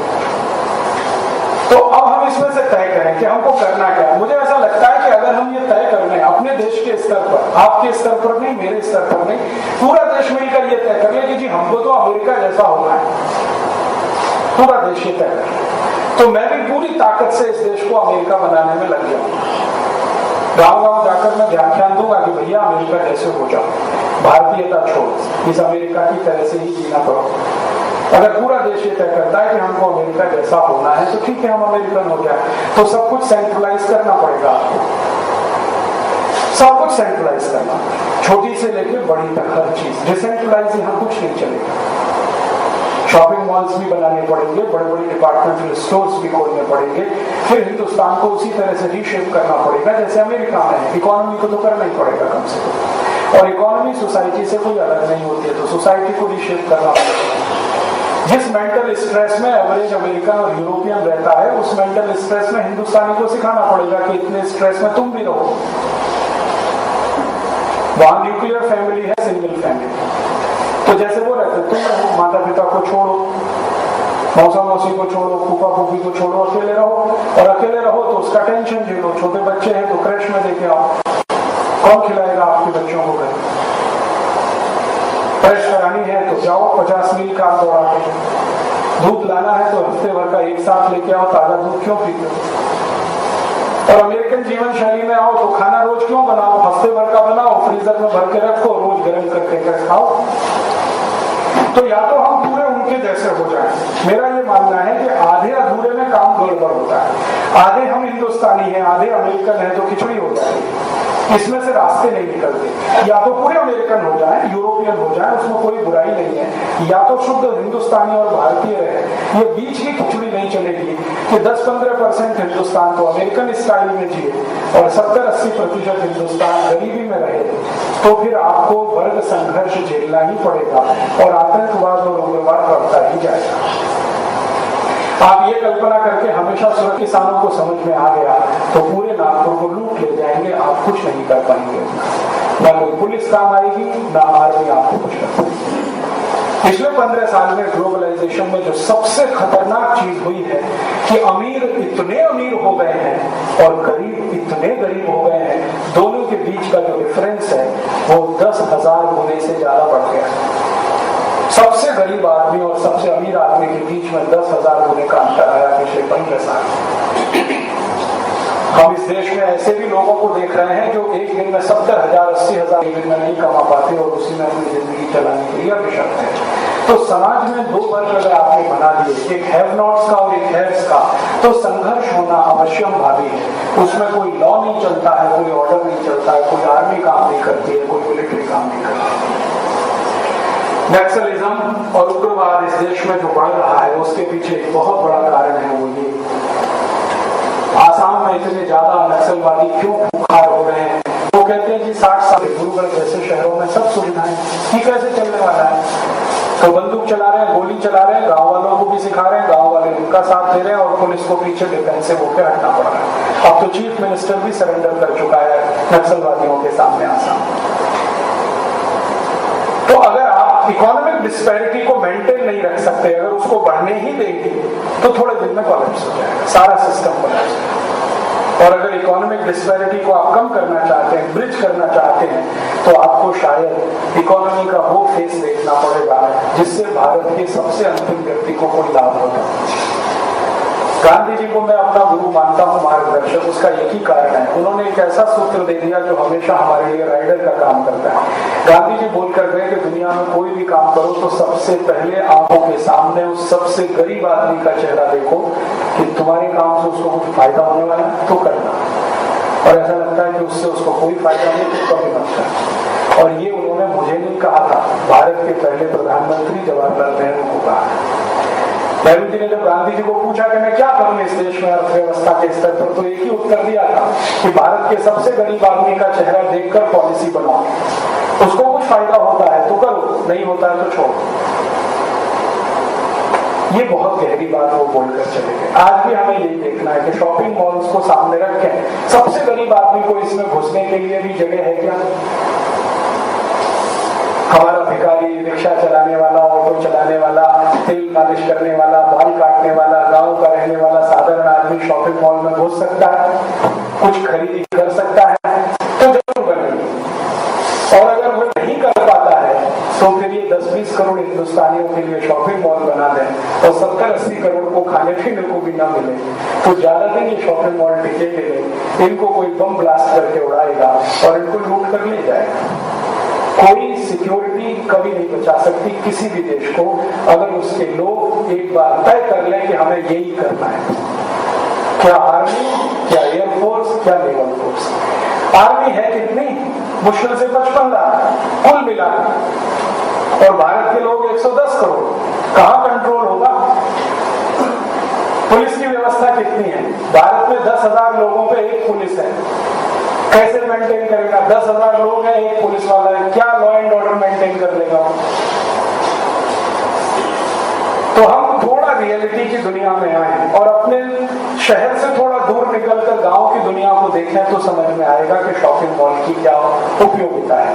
मैं जो कि भारत में घूमता हूँ, गांव जाता हूँ, 50% से ज्यादा समय मेरा गांव में बीतता है, तो मुझे लगता है कि इसकी कोई उपयोगिता नहीं है। उपयोगिता हो सकती है तो किसी और चीज की, वो ये कि ये छोटी छोटी दुकानें जो चल रही है 2 करोड़, इनकी संख्या हम बढ़ाएं, इनको थोड़ा एफिशिएंट कर लें, थोड़ी खराब दिखती है तो अच्छी कर लें, उनकी कोई स्पेशल ट्रेनिंग कर दो दुकान चलाने वालों की कि देखो भैया अभी तुमको ट्रेनिंग दी जाएगी, तुम थोड़े बेहतर तरीके से साफ सुथरे कपड़े पहनकर बैठो, साफ सुथरे तरीके से बातचीत करना शुरू कर लो, प्रेजेंटेशन करना सीख लो, तुम्हारी चीज कैसे प्रेजेंट की जाती है वो सीख लो, कुछ खराब उसमें कवर है तो कवर अच्छा चढ़ा लो।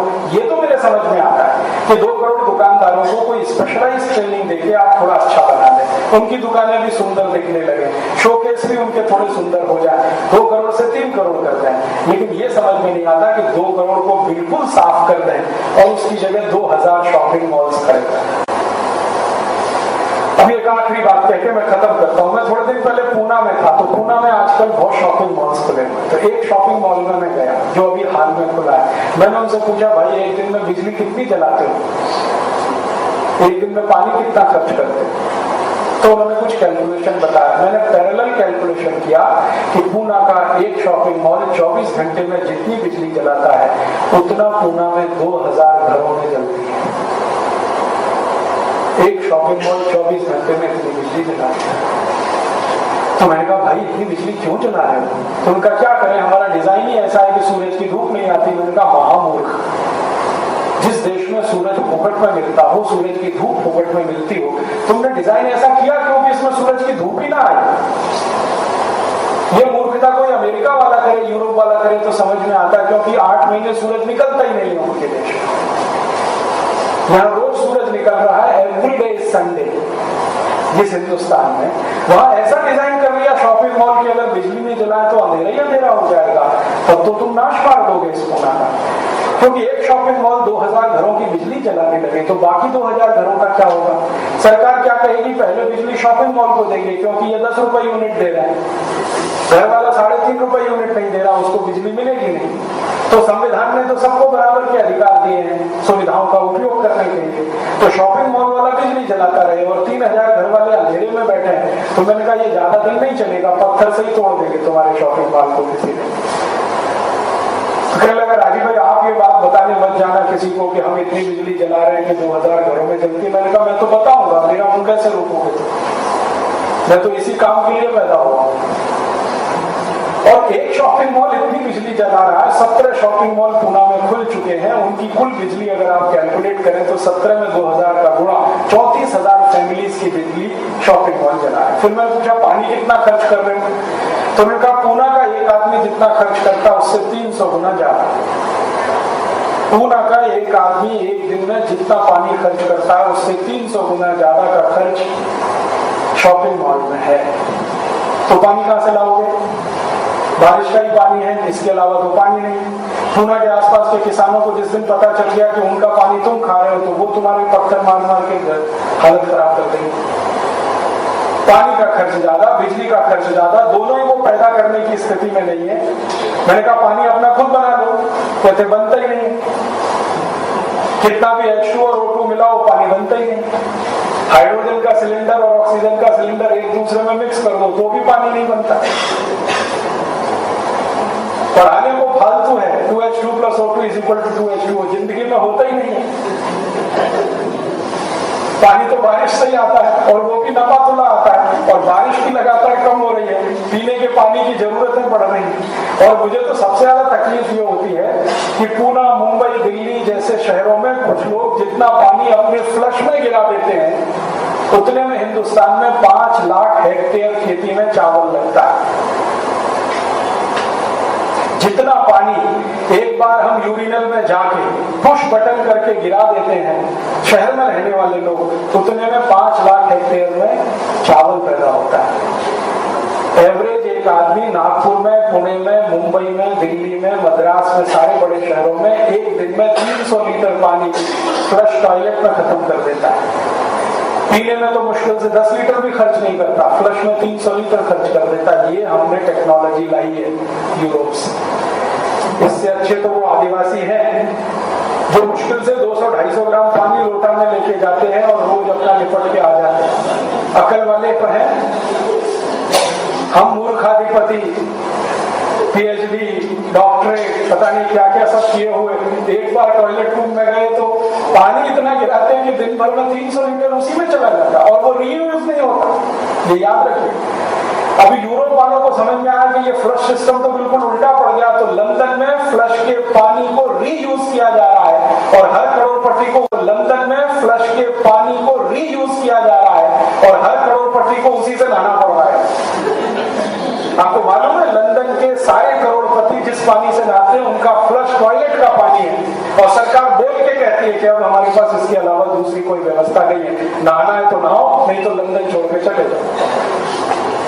मुझे डर लगता है किसी दिन ये ना हो जाए हिंदुस्तान में ये शॉपिंग मॉल्स के आने के बाद, क्योंकि वो पानी की जरूरत ज्यादा है, उनको बिजली की जरूरत ज्यादा है, सब कुछ उनकी जरूरतें ज्यादा है, आम आदमी को कुछ मिले नहीं उनके लिए, तो ये बैलेंस टूट जाएगा इस देश का। बिजली है नहीं महाराष्ट्र सरकार के पास। सरकार बोलती है कि 3 साल तक 1 मेगावाट बिजली भी हम जोड़ नहीं पाएंगे, सारी बिजली शॉपिंग मॉल्स को ही चली गई, तो फिर किसानों को, आम आदमी को क्या होने वाला है? बहुत तकलीफ आएगी। तो अब आप बोलेंगे जी हम क्या करें? आप इस पर चिंतन करो। आप कहते हो कि आप इंटेलेक्चुअल क्लास के लोग हो तो चिंतन करो और कोई एक ऑल्टरनेट बनाओ, प्लान, कोई एक वैकल्पिक व्यवस्था बनाओ। क्योंकि जब भी हम ये बात करते हैं ना पॉलिटिशियन से, वो कन्विंस हो जाते हैं, वो कहते हैं बात तो आपकी सब सही है लेकिन ऑल्टरनेट बताओ कुछ। तो मैं आपसे कहने आया आप ऑल्टरनेट बनाओ। हिंदुस्तान का बेस्ट ब्रेन है चार्टर्ड अकाउंटेंट, क्योंकि चार्टर्ड अकाउंटेंट होना इस देश में ICS होने से ज्यादा मुश्किल है।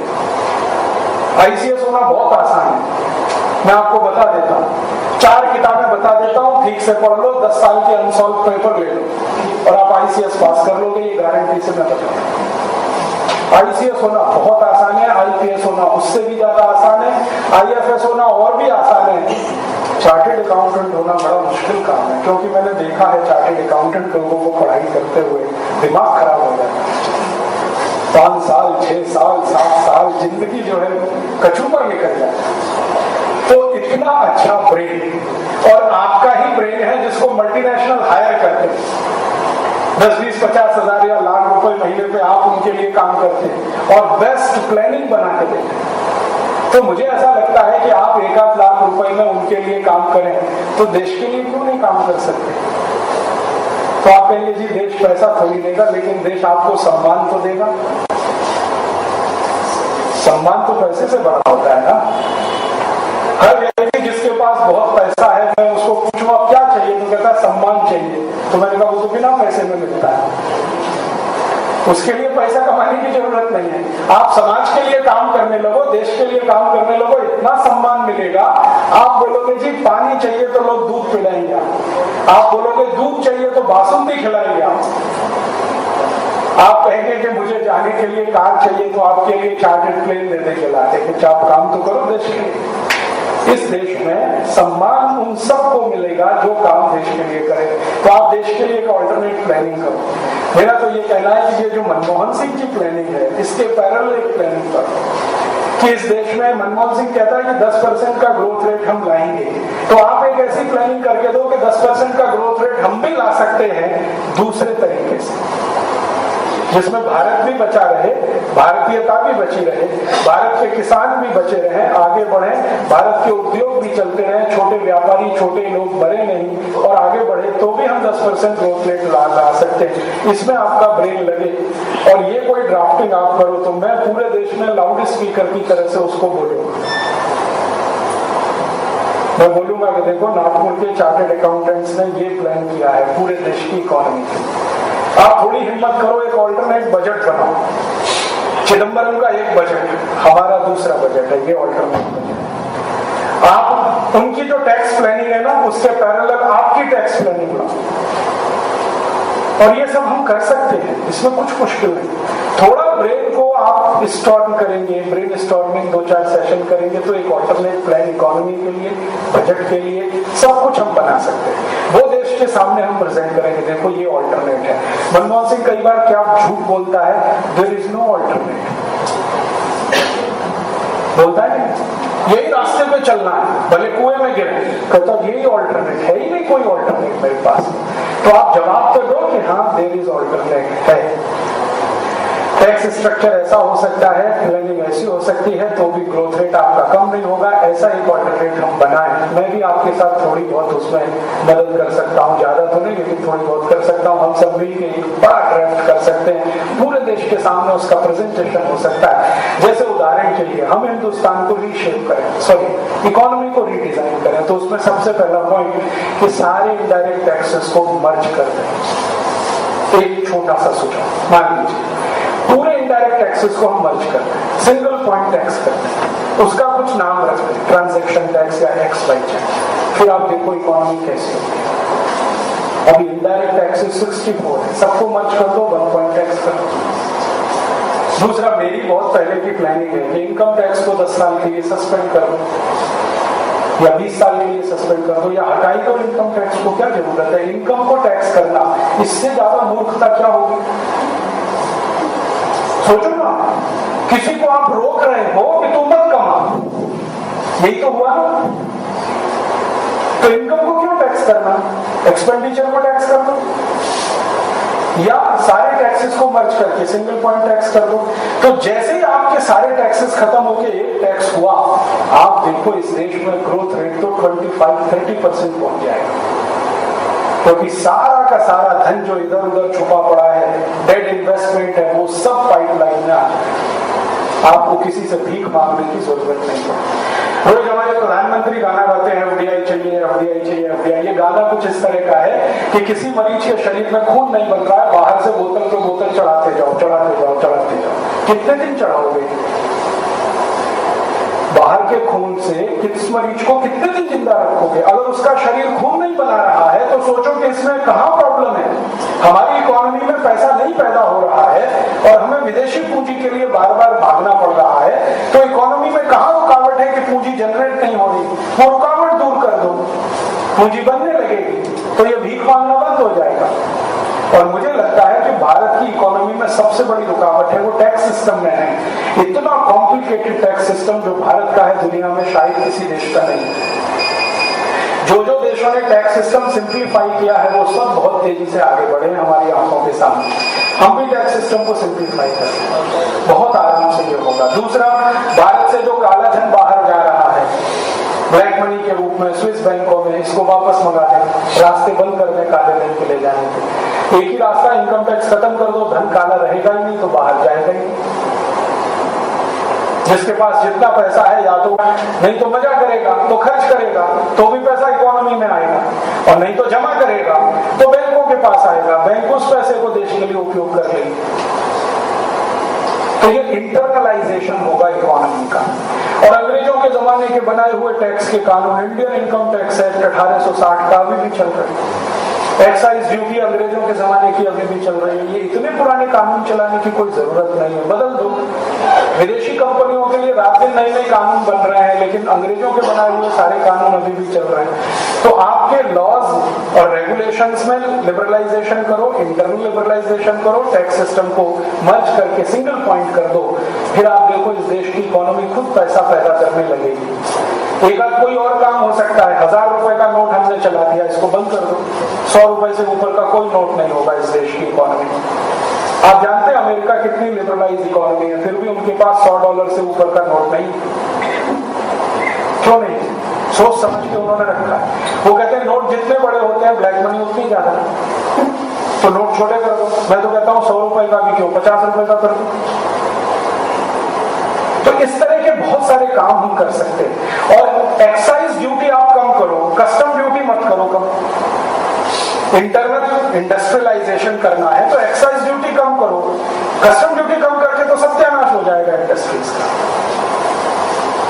तो इस तरह के कुछ काम करके एक ऑल्टरनेटिव मॉडल हम पूरे देश के सामने रखते हैं, तो सामान्य लोगों को पता चलेगा कि yes there is a alternate, ये ऑल्टरनेट है। तो इसका माने मनमोहन सिंह झूठ बोल रहा है, झूठ बोल रहा है तो लोग फिर उसका समाधान कर लेंगे कि क्या करना है इस आदमी का।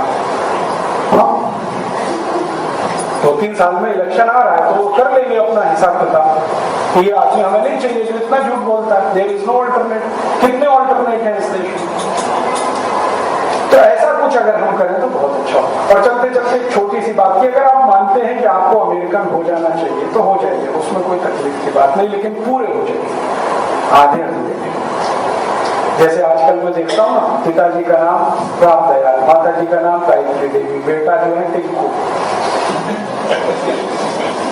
तो टिंकू के हिसाब से राम दयाल और गायत्री देवी को बदल दीजिए, और या राम दयाल और गायत्री देवी को टिंकू बदल लेना चाहिए। ये खिचड़ी मत करिए, आधे अमेरिकन आधे हिंदुस्तानी।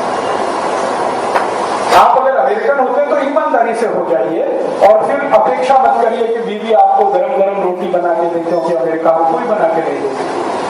और ये भी अपेक्षा मत करिए कि वो आपके प्रति विश्वास पात्र रहे, क्योंकि अमेरिका में एक्स्ट्रा मैरिटल अफेयर्स नॉर्मल है।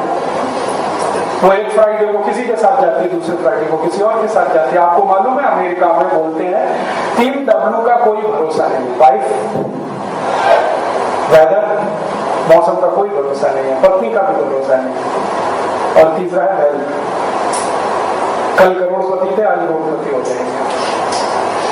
तो आप भी भारत में मान लीजिए, पत्नी का भरोसा नहीं है, बच्चों का भी नहीं। बच्चे आपको चांटा मार दें तो उसमें अफसोस मत करिए, क्योंकि अमेरिका के बच्चे माँ बाप को पीटते रहते हैं, गोली भी मार देते हैं। हाँ, आपको मालूम है गोली मार देते हैं पिताजी, क्योंकि पिस्तौल वहां पर ऐसे मिलती है जैसे खिलौने मिलते हैं। पिस्तौल को किसी भी दुकान में से कोई भी खरीद सकता है, खिलौने जैसे खरीदता है। पिताजी से थोड़ा गड़बड़ हुई, निकाला, शूट कर दी। अमेरिका की जेलों में सबसे ज्यादा बच्चे ही बन गए। फिर आप तैयार रहिए, सबसे ज्यादा रेप केसेस अमेरिका में है, तो यहाँ भी होंगे। मोलेस्टेशन सबसे ज्यादा अमेरिका में होता है, यहाँ भी होगा। अमेरिका में प्रति 1000 व्यक्ति पर 1 पुलिस है, तब भी हाईएस्ट क्राइम अमेरिका में है। भारत में 10,000 लोगों पर 1 पुलिस है, तभी भी लोएस्ट क्राइम भारत में है। तो इसको रिवर्स कर दीजिए, हाईएस्ट क्राइम हो इस देश में। आप घर से बाहर निकले, कोई भी आपको चाकू मार के कुछ भी छीन के ले जाए, तो आप उसमें रोइएगा ये मत, क्योंकि अमेरिका है। आपके 2 बच्चे हैं, लड़की है और लड़का है, 15-17 साल की उम्र में एक दूसरे से शारीरिक संबंध बना ले, तो रोइएगा ये मत, क्योंकि अमेरिका में भाई बहन संबंध बना लेते हैं। वो टीचर के साथ भी बना लेते हैं, स्टूडेंट्स और टीचर के फिजिकल रिलेशंस हैं। और फिर आप रक्षाबंधन छोड़ दीजिए, वैलेंटाइन डे शुरू कर दीजिए। अमेरिकन होना है ना, तो रक्षाबंधन तो छोड़ना ही पड़ेगा, वैलेंटाइन डे में ही जाना पड़ेगा। और अमेरिका जैसा होना है तो पत्नी को मिडी पहनाइए, स्कर्ट पहनाइए, साड़ी में पहनने का आग्रह क्यों? क्योंकि अमेरिका यूरोप में सभी महिलाएं स्कर्ट पहनती हैं, आप भी करिए। ये नहीं चलेगा कि पति तो 3-piece सूट और टाई पहने और पत्नी साड़ी में आए। ये आधा पहिया अमेरिका का, आधा हिंदुस्तान का, कैसे चलने वाला है? पत्नी को भी स्कर्ट पहनाइए जो आप 3-piece सूट और टाई में आते हैं। तो सब लेवल पे चेंज कर देते हैं। खान पान बदलना पड़ेगा आपको, रहन सहन बदलना पड़ेगा, आचरण बदलने पड़ेंगे, क्योंकि इकोनॉमी जो होता है ना वो अकेला नहीं होता, पूरे सोसाइटी का हिस्सा होता है इकोनॉमी। एक समाज का छोटा सा हिस्सा है इकोनॉमी। तो अमेरिकन सोसाइटी जैसी आप भारत में सोसाइटी बनाइए, यूरोपियन सोसाइटी जैसी भारत में सोसाइटी बनाइए, जहां कहीं आत्मीयता ना हो, कहीं प्रेम ना हो, कहीं दया ना हो, कहीं करुणा हो। अमेरिका में हंसी भी नकली होती है। एयरपोर्ट पे आप उतरेंगे ना तो वहीं से शुरू हो जाएगा, हंसना भी नकली है और हाथ मिलाना भी नकली है। तो नकली हंसी आप भी सीख लीजिए। आत्मीयता कहीं नहीं मिलेगी आपको अमेरिका और यूरोप में, खरीदने से भी नहीं मिलेगी, और भारत में फोकट में ही मिलती है। कोई आदमी आपको जानता नहीं है फिर भी नमस्ते करके निकल जाएगा मुस्कुराते हुए, आपको भी सुख दे जाएगा, खुद भी सुख ले जाएगा।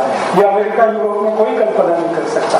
तो टोटल चेंज करिए, या तो रहन सहन, खान पान, आदतें, आचरण, व्यवहार, परंपरा, मान्यता सब बदलिए। ऐसा नहीं हो सकता कि आप साबुन बदल लें और बाकी सब वही रखें, तो ऐसा नहीं होने वाला। साबुन आएगा अगर अमेरिका से तो साबुन के साथ सब कुछ आएगा। आप ये चाहें कि भाई नूडल्स तो हम उन्हीं का खाएंगे लेकिन चटनी अपनी हिंदुस्तान की रहेगी, तो ये नहीं होने वाला। नूडल्स आएगा तो अपने साथ बहुत कुछ लेके आएगा। नूडल्स खा रहे हैं तो ध्यान रखिए कि सुअर का मांस भी खाएं, क्योंकि अमेरिका के सभी नूडल्स सुअर के मांस से बनते हैं, इंक्लूडिंग मैगी। मैगी में सुअर के मांस का रस है, और आप कहेंगे हम तो कट्टर शाकाहारी है फिर भी मैगी खाते रहे, तो ये नहीं चलेगा। तो सब बदलना पड़ेगा, और अगर आप नहीं बदल सकते सब कुछ तो फिर हिंदुस्तानी हो जाइए, बीच में मत लटकिए, त्रिशंकु मत बनिए। मेरी ऐसी मान्यता है, पूरी ताकत से या तो अमेरिकन यूरोपियन हो जाए, नहीं तो पूरी ताकत से भारतीय हो जाए। बीच का कोई भी हिस्सा लटक गए तो दुख ही दुख देगा, तकलीफ ही तकलीफ देगा। तो शॉपिंग मॉल्स बनाने हैं तो जरूर बनाइए, लेकिन अमेरिकन इकोनॉमी लाइए फिर इस देश में।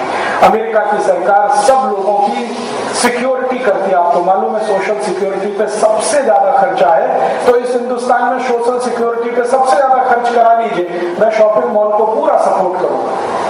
और अगर यहाँ सोशल सिक्योरिटी लीजिए, मैं शॉपिंग मॉल को पूरा सपोर्ट करूंगा। और अगर यहाँ सोशल सिक्योरिटी नहीं हो सकती तो फिर शॉपिंग मॉल मत लाइए।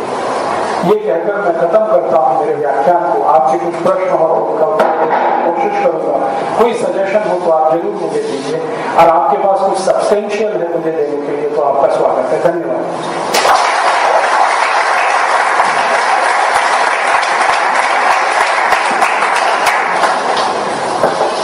धन्यवाद सर, बहुत ही सुचारू, सुंदर और स्टैटिस्टिकल एनालिसिस के साथ आपने आज का विषय यहाँ प्रस्तुत किया।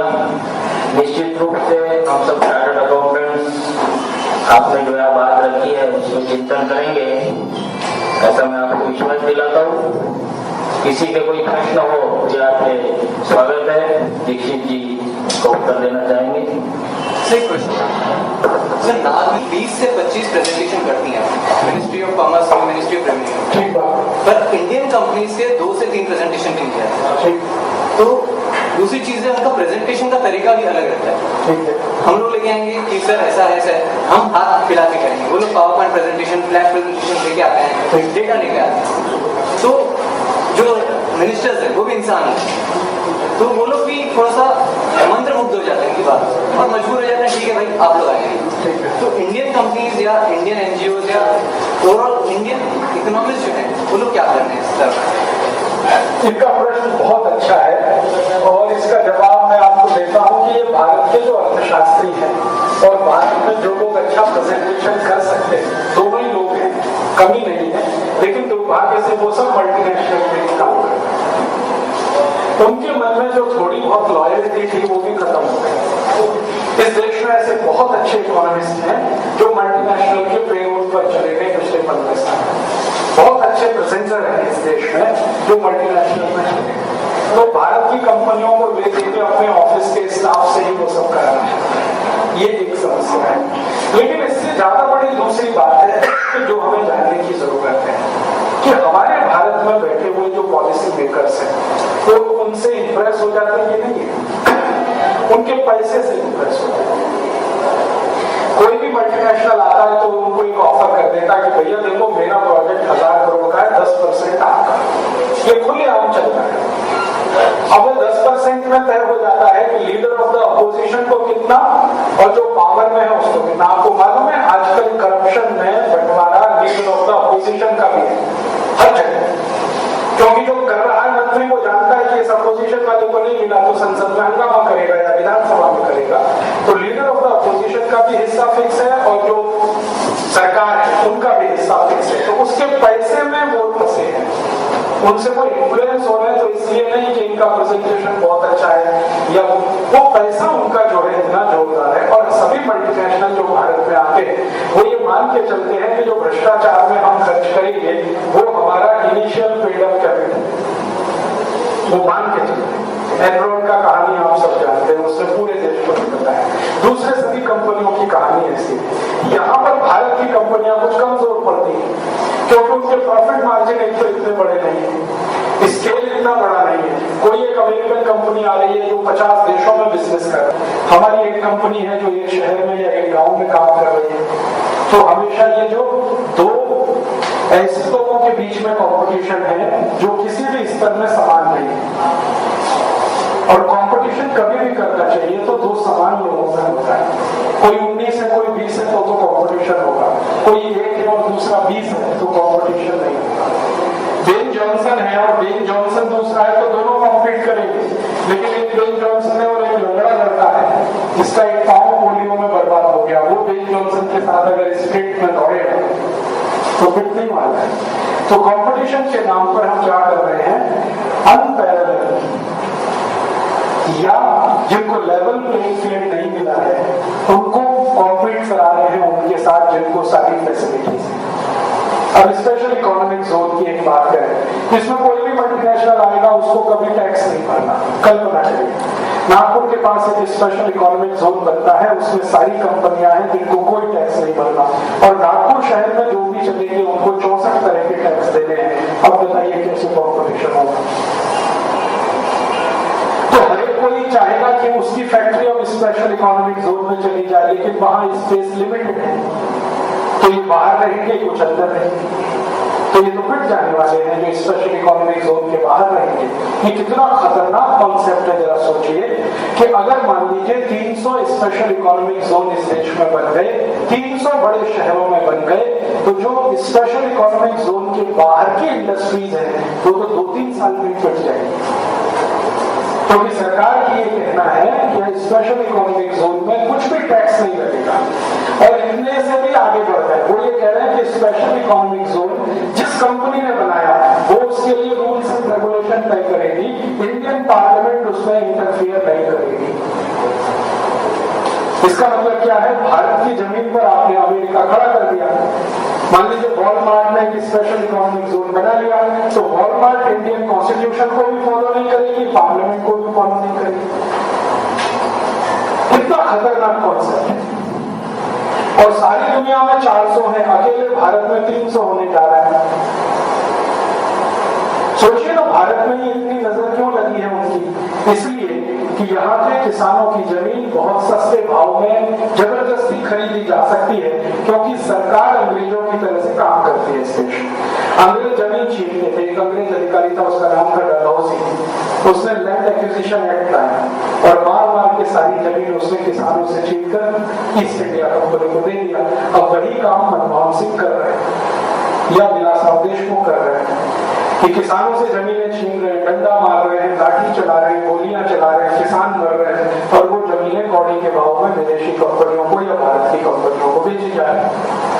अब कोर्ट इसमें हस्तक्षेप ना करे, उसके लिए इन नेताओं ने कितनी चालाकी की है कि लैंड एक्विजिशन को 9th शेड्यूल में डाल रखा है, जिसमें कोई पिटीशन भी एडमिट नहीं हो सकती। कितनी चालाकी की है कि लैंड एक्विजिशन का पूरा मामला हमारे कॉन्स्टिट्यूशन के 9th शेड्यूल में है, और 9th शेड्यूल के बारे में ये स्पष्ट है कॉन्स्टिट्यूशन में कि कोई भी सुप्रीम कोर्ट और हाई कोर्ट को रोक देता है। श्रीमती इंदिरा गांधी को किसी हिंदुस्तानी आदमी ने रगड़ के रख दिया। इंदिरा गांधी के बारे में कहा जाता था कि उनकी कुर्सी को कोई हिला नहीं सकता। इस देश के नागरिकों ने उनकी जमानत जब्त करा दी थी, और इंदिरा गांधी बड़ी गलती थी कि मैंने इमरजेंसी लगाई, माफी मांगी, लिखित माफी मांगी संसद से, और मौखिक पूरे देश तब लोगों ने दोबारा स्वीकार किया। तो इस देश की जनता में ताकत तो है, बशर्ते कि कोई उसको सूचना दे। 1975 में जयप्रकाश नारायण निकले, अपना घर बार सब छोड़कर लोगों को मोबिलाइज कर दिया, लोग खड़े हो गए। फिर कोई निकलेगा, फिर लोग मोबिलाइज हो जाएंगे, फिर खड़े हो जाएंगे। इंफॉर्मेशन लोगों तक पहुंचे, सूचनाएं पहुंचे। बहुत सारी चीजें तो हमें भी खुद नहीं मालूम है। बहुत लोग नहीं जानते कि स्पेशल इकोनॉमिक जोन को इंपोर्ट किया, इसका मैंने देश के अंदर देश बना दिया आपने। कितनी खतरनाक स्थिति है, सोचिए। देश के अंदर एक दूसरा देश तैयार हो रहा है। और कल को अमेरिका हमारे खिलाफ बमबारी करे, कल्पना करो, तो पूरा स्पेशल इकोनॉमिक जोन अमेरिका के साथ। ये फार्मूला जो ज्यादा शिक्षित लोग हैं या एक लिमिट से ज्यादा जो अमीर लोग हैं उन तक ही सीमित है। जो उससे नीचे के तबके के लोग हैं उनको उस ज्ञान का भी पता नहीं है। मैं खुद जैसा मैं समझता हूँ मुझे प्राइवेट लिमिटेड कंपनी रजिस्टर करानी है, तो मुझे समझने के लिए उस फार्मूले को समझने के लिए 50 से चक्कर लगाने पड़ते हैं। यह सामान्य वर्ग जो है जिसे अपन ऐसा कह सकते हैं कि निम्न वर्ग या मिडल से जो निम्न है उससे जो वो लोग हैं उनको उस चीज के बारे में जानकारी नहीं है। तो जो फंडा है ये जैसा प्राइवेट लिमिटेड का या लिमिटेड का जो फंडा है उस जो संगठित होकर जो काम करने का जो तरीका है उसको एक जो छोटा तबका है वो किस तरीके से संगठित होकर कार्य कर सकता है उसके बारे में कैसे कर सकते हैं। देखिए, छोटे लोगों को छोटी छोटी बातें संगठित करते हैं, छोटी छोटी कि देखो तुम्हारा नमक भी अंग्रेजों ने छीन लिया, जो तुमको मुफ्त में मिलता था, कम पैसे में मिलता था, उस पर भी टैक्स लगा दिया, तो लोगों के दिल में आग लग गई। वो छोटी सी बात और पूरा देश जल गया। तो ऐसी ही कुछ छोटी छोटी बातें लोगों को हम समझाने लगे तो फिर उनमें आग लग सकती है और फिर देश को वो हिला सकती है। सरल सरल बातें, छोटी छोटी बातें लोगों के पास लेके जाए। जैसे हम लोगों ने कुछ प्रयास किया, पेप्सी कोक के बारे में हमने एक कैंपेन चलाया, उसमें एक ईवीएम हमने डेवलप किया, ठंडा मतलब टॉयलेट क्लीनर। आज वो इतना पॉपुलर हो गया है तो वो स्वामी रामदेव से लेके और XYZ तक सब जानते हैं ठंडा मतलब टॉयलेट क्लीनर।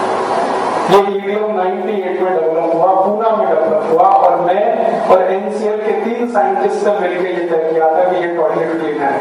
NCL ने एक टेस्ट कराया था पेप्सी कोक का, तो pH उसका 2.4 आया, तो तुरंत मुंह से निकला है ये तो टॉयलेट क्लीनर, क्योंकि टॉयलेट क्लीनर का pH 2.4 ही होता है। तो 2-3 लोगों के बीच से निकली हुई बात अब 70 करोड़ हिंदुस्तानियों के जबान पर आ गई और उसका परिणाम है कि पेप्सी कोक का सेल पूरी तरह से डाउन हो गया। आप अपने नागपुर में ही देख सकते। इस नागपुर में संतरे का रस मौसम तो बहुत बड़ा काम कर सकता है। उसको ये कहने देखो भैया, अमेरिका भारत पे चढ़कर आ रहा है जैसे इंग्लैंड आया था। इंग्लैंड एक कंपनी लेके आया था कि हजारों कंपनी को लेके आ रहे हैं अमेरिका। अब तुम क्या करोगे? तो उनको कहो कि अमेरिकी कंपनी का माल मत खरीदो, तो पूछेगा पता नहीं हुआ। एग्रीकल्चर बहुत चीजों को बनाए जाते हैं कि जो जहाँ पर जाकर किसान लोग अपना सारा माल बेचेंगे जिसके ऊपर कोई टैक्स नहीं लगेगा और हजारों लाखों लोगों को उत्तर मिलेगा, किसानों को भी पूरा मिलेगा। मैं थोड़ी देर पहले कह रहा था ना, किसानों को इकट्ठा करके एक बड़ा काम कर सकते हैं जिसमें सरकार में आए। तो ये इंटरनल लिबरलाइजेशन की तरफ बहुत बड़ा कदम हो सकता है। तो ये बहुत अच्छे से हो सकता है। किसानों को एक साथ हम लाए, कारीगरों को एक साथ लाए। जितने कारीगर हैं इस देश में, कोई मिट्टी का काम करता है, कोई कटाई बुनाई करता है, कोई लोहे का काम करता है, कोई लकड़ी का काम करता है, 35 तरह के कारीगर हैं इस देश में। तो इन कारीगरों को साथ लेके कोई जोश बन सकते हैं, किसानों को लेकर बन सकते हैं। तो ये संभव है और एक ऑल्टरनेटिव इकोनॉमी की दिशा में हम इसमें बढ़ सकते हैं, बिल्कुल हो सकता है। 25% एज कम्पेयर टू 91 में मनमोहन सिंह ने जो शुरू किया था और उसकी तुलना लगभग 25%। मनमोहन सिंह हमसे 75% आगे हैं, हम 25% ही कर पाए। लेकिन ये जो 25% है इसको अगले 2-3 साल में हम बहुत तेजी से मल्टीप्लाई करने वाले हैं। तो ऐसे करने वाले हैं कि अभी तक हम जो काम कर रहे थे उसमें मैं और मेरे जैसे 3-4 लोग होते थे, लेकिन अभी हमारे पास कार्यकर्ताओं की बहुत बड़ी फौज है। कम से कम 14,000 राजीव दीक्षित इस देश में तैयार होने की स्थिति में है। 12 राज्यों, कर्नाटक, आंध्र प्रदेश, तमिलनाडु, केरल, राजस्थान, गुजरात, पंजाब, हरियाणा, जम्मू कश्मीर, हिमाचल, ऐसे 12 राज्यों में।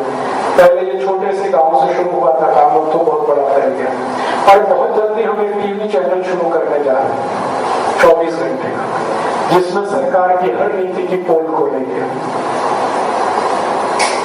और सरकार के सामने ऐसी परेशानी खड़ी करने को झलना है। आप जानते हैं छोटे छोटे न्यूज चैनल कोई एक स्टोरी लिया है तो ABCD से लेकर XYZ तक दुनिया के किस देश में स्पेशल इकोनॉमिक जोन बने हैं, वहां किन कंडीशंस में बने हैं, उसके बाद परिणाम क्या आए हैं। अब भारत में स्पेशल इकोनॉमिक जोन बन रहे हैं, किन कंडीशंस में बन रहे हैं, क्या परिणाम आएंगे। हमें हार और जीत होगी कि कौन स्पेशल इकोनॉमिक जोन को सपोर्ट कर रहा है, कौन विरोध कर रहा है। कौन शॉपिंग मॉल के सपोर्ट में है, कौन उसके विरोध में है, कौन पेप्सी कोक के सपोर्ट में है, कौन उसके विरोध में है। इस लेवल पे चुनाव आ जाएगा तो एजुकेशन इतना हो जाएगा, तो फिर पार्टियों की मजबूरी हो जाएगी कि वो अपना एजेंडा फिक्स करें, जो लोगों की डिमांड है, नहीं तो वोट ही नहीं मिलेगा, करेंगे। और ये ताकत अब हमारी बढ़ गई है, इसलिए कि पहले हम अकेले थे, मैंने आपसे कहा, अभी 70 संगठन इस काम में हमारे साथ हैं। और हमने एक कोलिशन बनाया है, सरकार कोलिशन बनाती है सरकार के लिए, हम कोलिशन बना रहे हैं इस ग्लोबलाइजेशन को रिवर्स करने, लिबरलाइजेशन को रिवर्स करने। तो हमारा मानना है कि लोग सत्ता के लिए कोलिशन बना सकते हैं, तो हम समाज के लिए तो बन जाते हैं।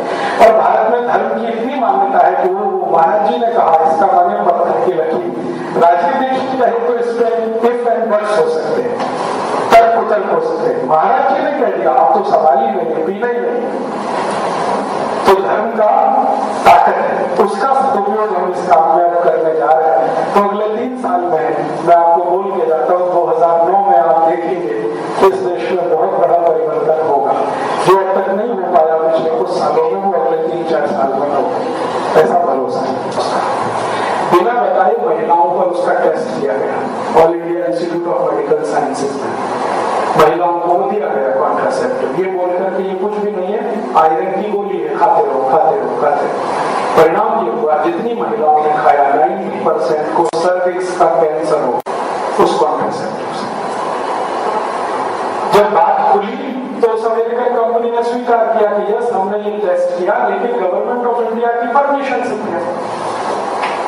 अब उस पर केस फाइल हुआ है सुप्रीम कोर्ट में, सरकार को जवाब देना है, लेकिन सरकार ने ये तो एक एक्सेप्शनल केस था, इसको अब जनरल कर दिया कि कोई भी कंपनी अब ये कर सकेगी भारत। तो मेरी अब आपको हाथ जोड़कर विनती है कि आज के बाद आप बीमारी से नहीं, डॉक्टर से बचें,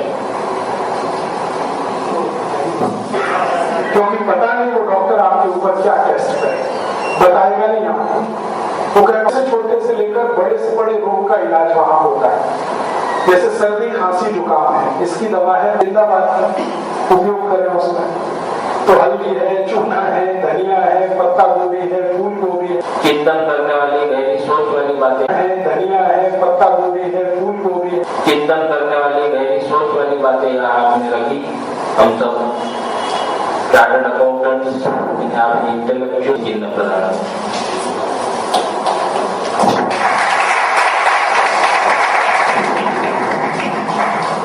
और यह मेरे लिए सौभाग्य की बात है, मुझे शुक्रिया अदा करने का मौका है इस प्रोग्राम का। सबसे पहले मैं श्री राजीव दीक्षित हम सबसे स्पेशल इकोनॉमिक जोन्स मैं आप मैं सभी से